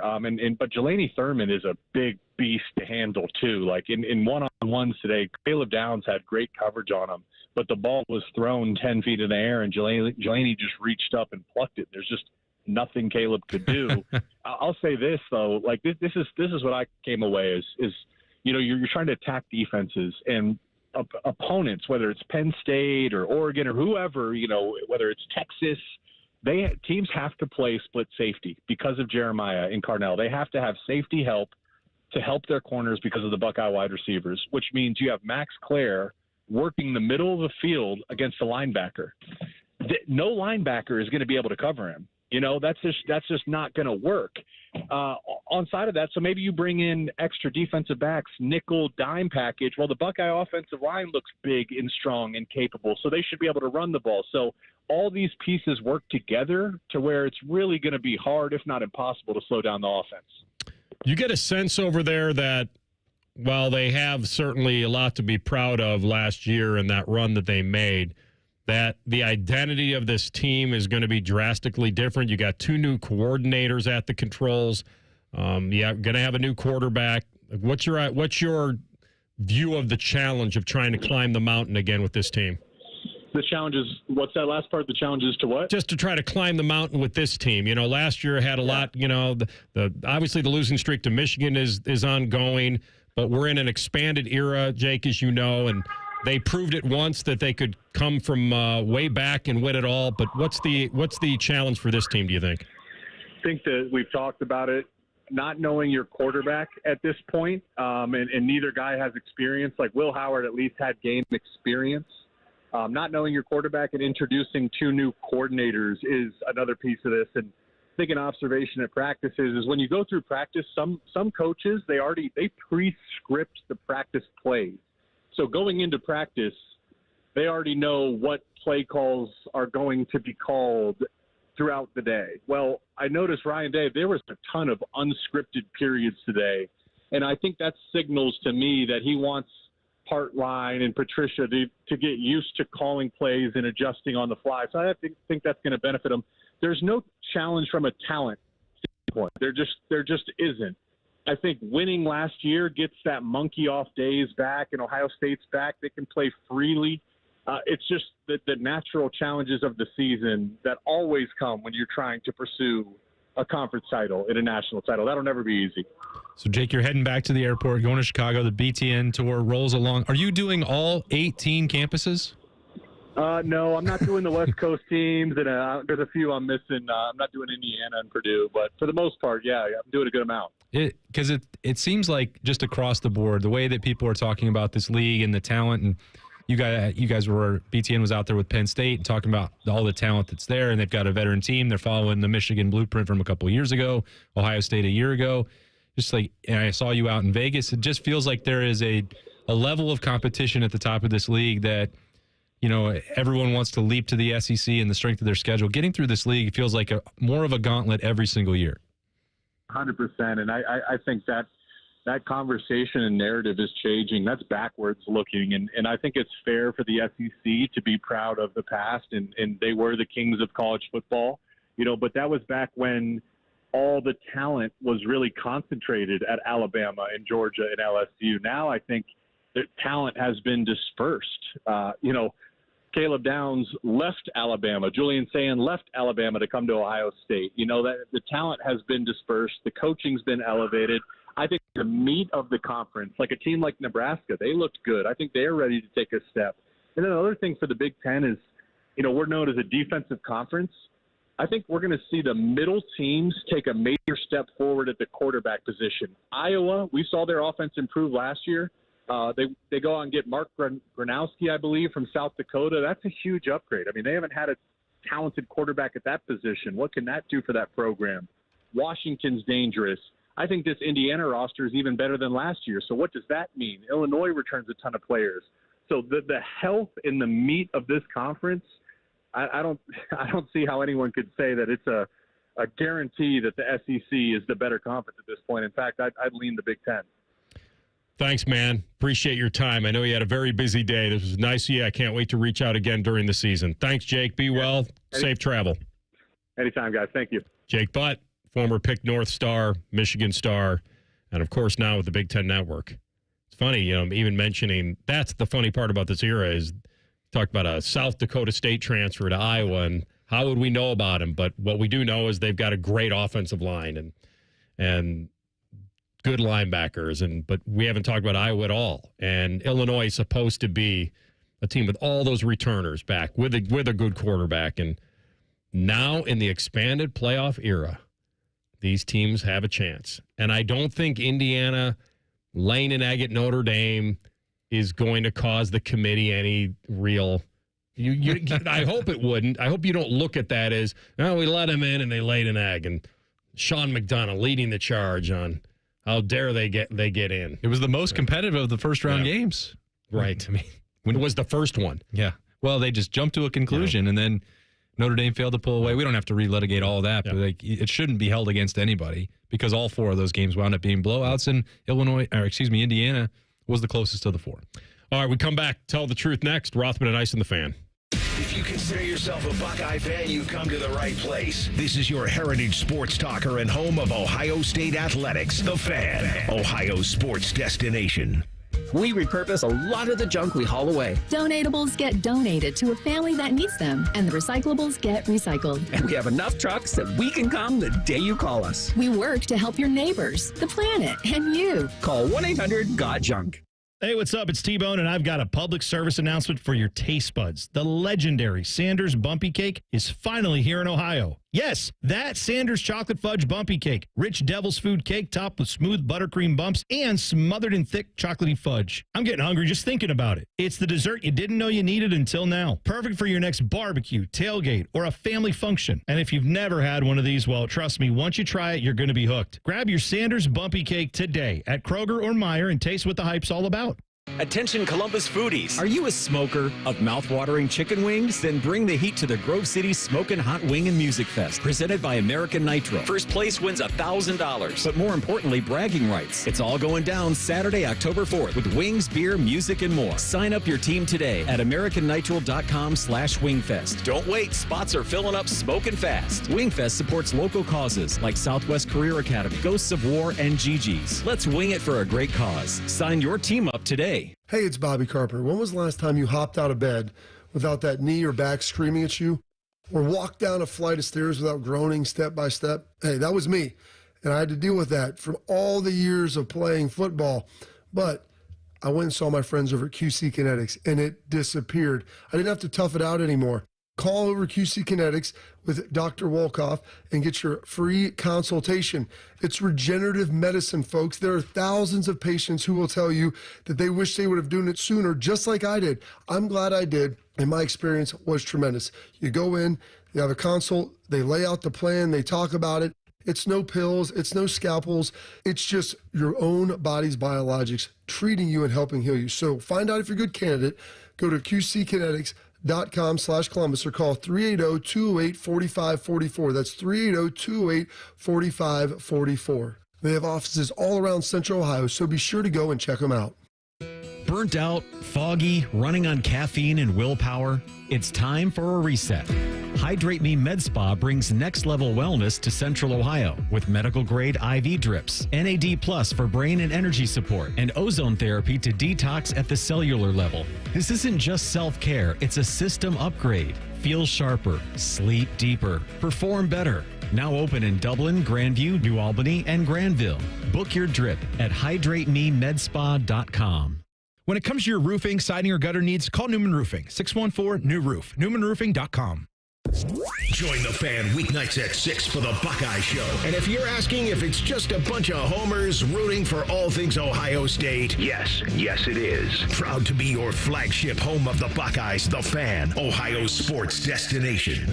Looking to launch a career in the skilled trades but don't know where to begin? Part-time service in the Ohio Army National Guard can help. You can kickstart your career by enlisting in one of our many trades-based jobs. Get paid to learn these skills and gain on-the-job training when you report to your unit 1 weekend a month or 2 weeks in the summer. To learn how the Guard can pay for your civilian trade certification, visit nationalguard.com/OH. Sponsored by the Ohio Army National Guard in coordination with the Ohio Association of Broadcasters and this station.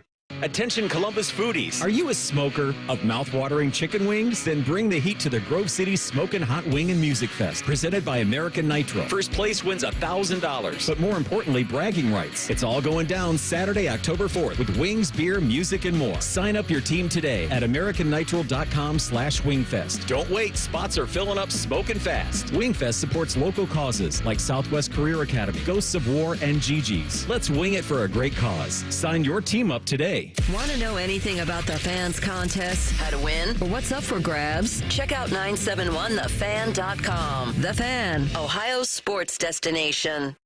Tell the truth with Rothman and Ice. Sponsored by Window Nation. Get 50% off all window styles, plus no interest until 2030. Visit windownation.com now. All right, Rhymes, take us home. So Archie Manning, the grandpa of Arch Manning, predicts that Arch will not declare for the 2026 NFL draft, saying he'll be at Texas. So, will Arch be at Texas when Ohio State goes back to Austin next season? If you want to believe what a lot of people are predicting, then the odds are, yeah, he would come back. I threw out the caveat yesterday. You'd have to follow that up with Archie, the grandfather, and say, what if they win it all? What would you have to say then? Because then you ask the question, what is he coming back for? To win another one? Or to develop further? Yes, NIL won't be a problem. He'll get all the money he wants. He's not going to hurt for that. But I think that I believe him right now that the plan would be, because they also don't want, Archie Manning doesn't want teams, well, they can tank if they want. But, and I tried to come up yesterday, it's never going to be a perfect situation for Arch Manning to be able to handpick, like trying to pull an Eli here and orchestrate his way to a better situation. It may. I think what they're trying to stiff arm here is don't make plans for him next year. He's not. They're trying to take pressure off of him, make him less of an NFL lock. And so I think it all changes if they were to win it all. There's also an element of cutting off this conversation going into the year. You're talking about pressure for next April. It also can take the pressure off of Arch currently if he no longer has to be asked every single week. Like, we've talked about this. My plan is to come back. That's right. Don't ask me about declaring early for the draft. I'm trying to win the SEC, trying to beat Ohio State on August 30th. And I think that's fine. I don't know that I believe it, but also the Manning family has some track record here. You know, Peyton coming back, and remember that for Tennessee and going for 4 years, that they live in a different world, those Mannings. And Arch is also in a different situation than his uncles were, that he can capitalize while he's at Texas, and it's fairly lucrative for him to be there currently, and maybe not even worth it. That's another negotiating chip that he's got in his back pocket. If he doesn't like that situation, he doesn't have to force to a different NFL team. Just go back to Texas and earn your money there. Yeah, you want to see the press box snob unleashed? Try doing that at a game that I show up to.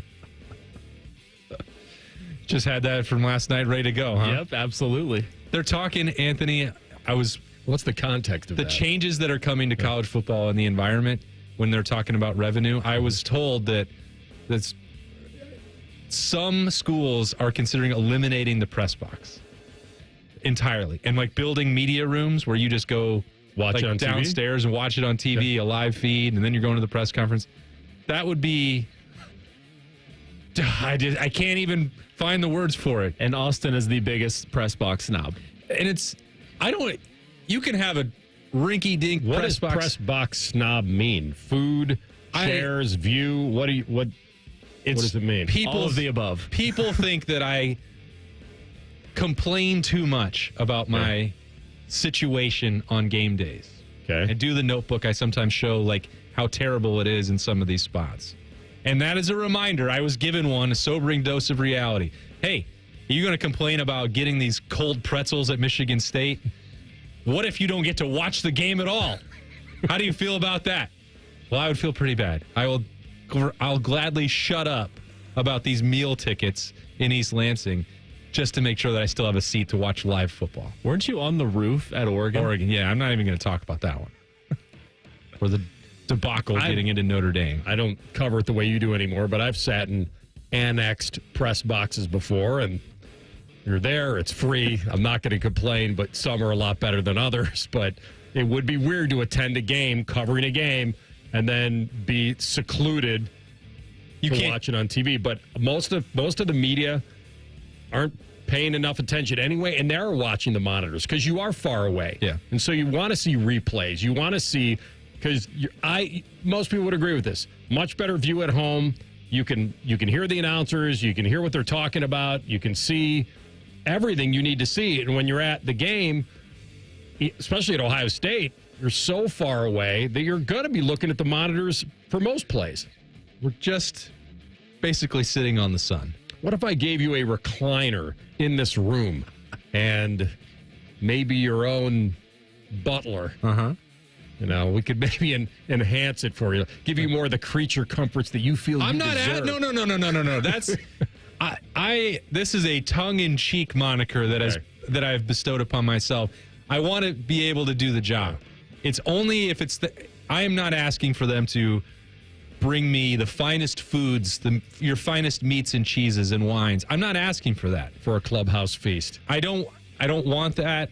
I want there to be, for instance, if you're working and you're going to be somewhere for 8 hours, like maybe Penn State should have more than one bathroom in the press box. Maybe that'd be helpful. You know, it's mixed company up there as well. Like Audrey Snyder covering Penn State. We're having to, go use the same spot in line, and there's hundreds of us people covering this game. It can be difficult.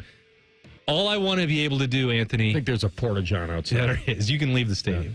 Yeah. All I want to be able to do... We'll let you have in-and-out privileges. ...is my job. I'm asking for the bare minimum. It's when I get hurdles to just be able to go talk about the game and write about the game that I'm going to complain. The adversity. But I guess I tend to do it a lot. But I just want I want people to go along for the ride with me. Here's what it's like. Yeah, you want to try to make people understand the challenges that you face. I know that a media person has to come to the stadium as prepared as the player. Those guys don't know what pressure is. The World Series, the Super Bowl, they're not writing on deadline. Yeah, they don't understand. Yeah. I know I'm blessed. And some would say spoiled. One minute you're up $500,000 in soybeans. The next minute, They've repossessed your Bentley and your kids aren't going to college. Now let's go.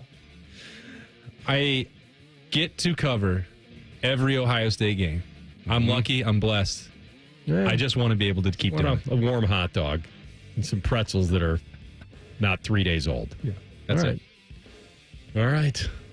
We made it through, buddy. Well done. Hopefully I get to come back. Oh, yeah. Live it up as the press box snob. I think I'm with Adam King tomorrow. You might be getting a call there's this no afternoon. way. He's losing that Might privilege. be a no show for a 3-hour show. Then you're completely done.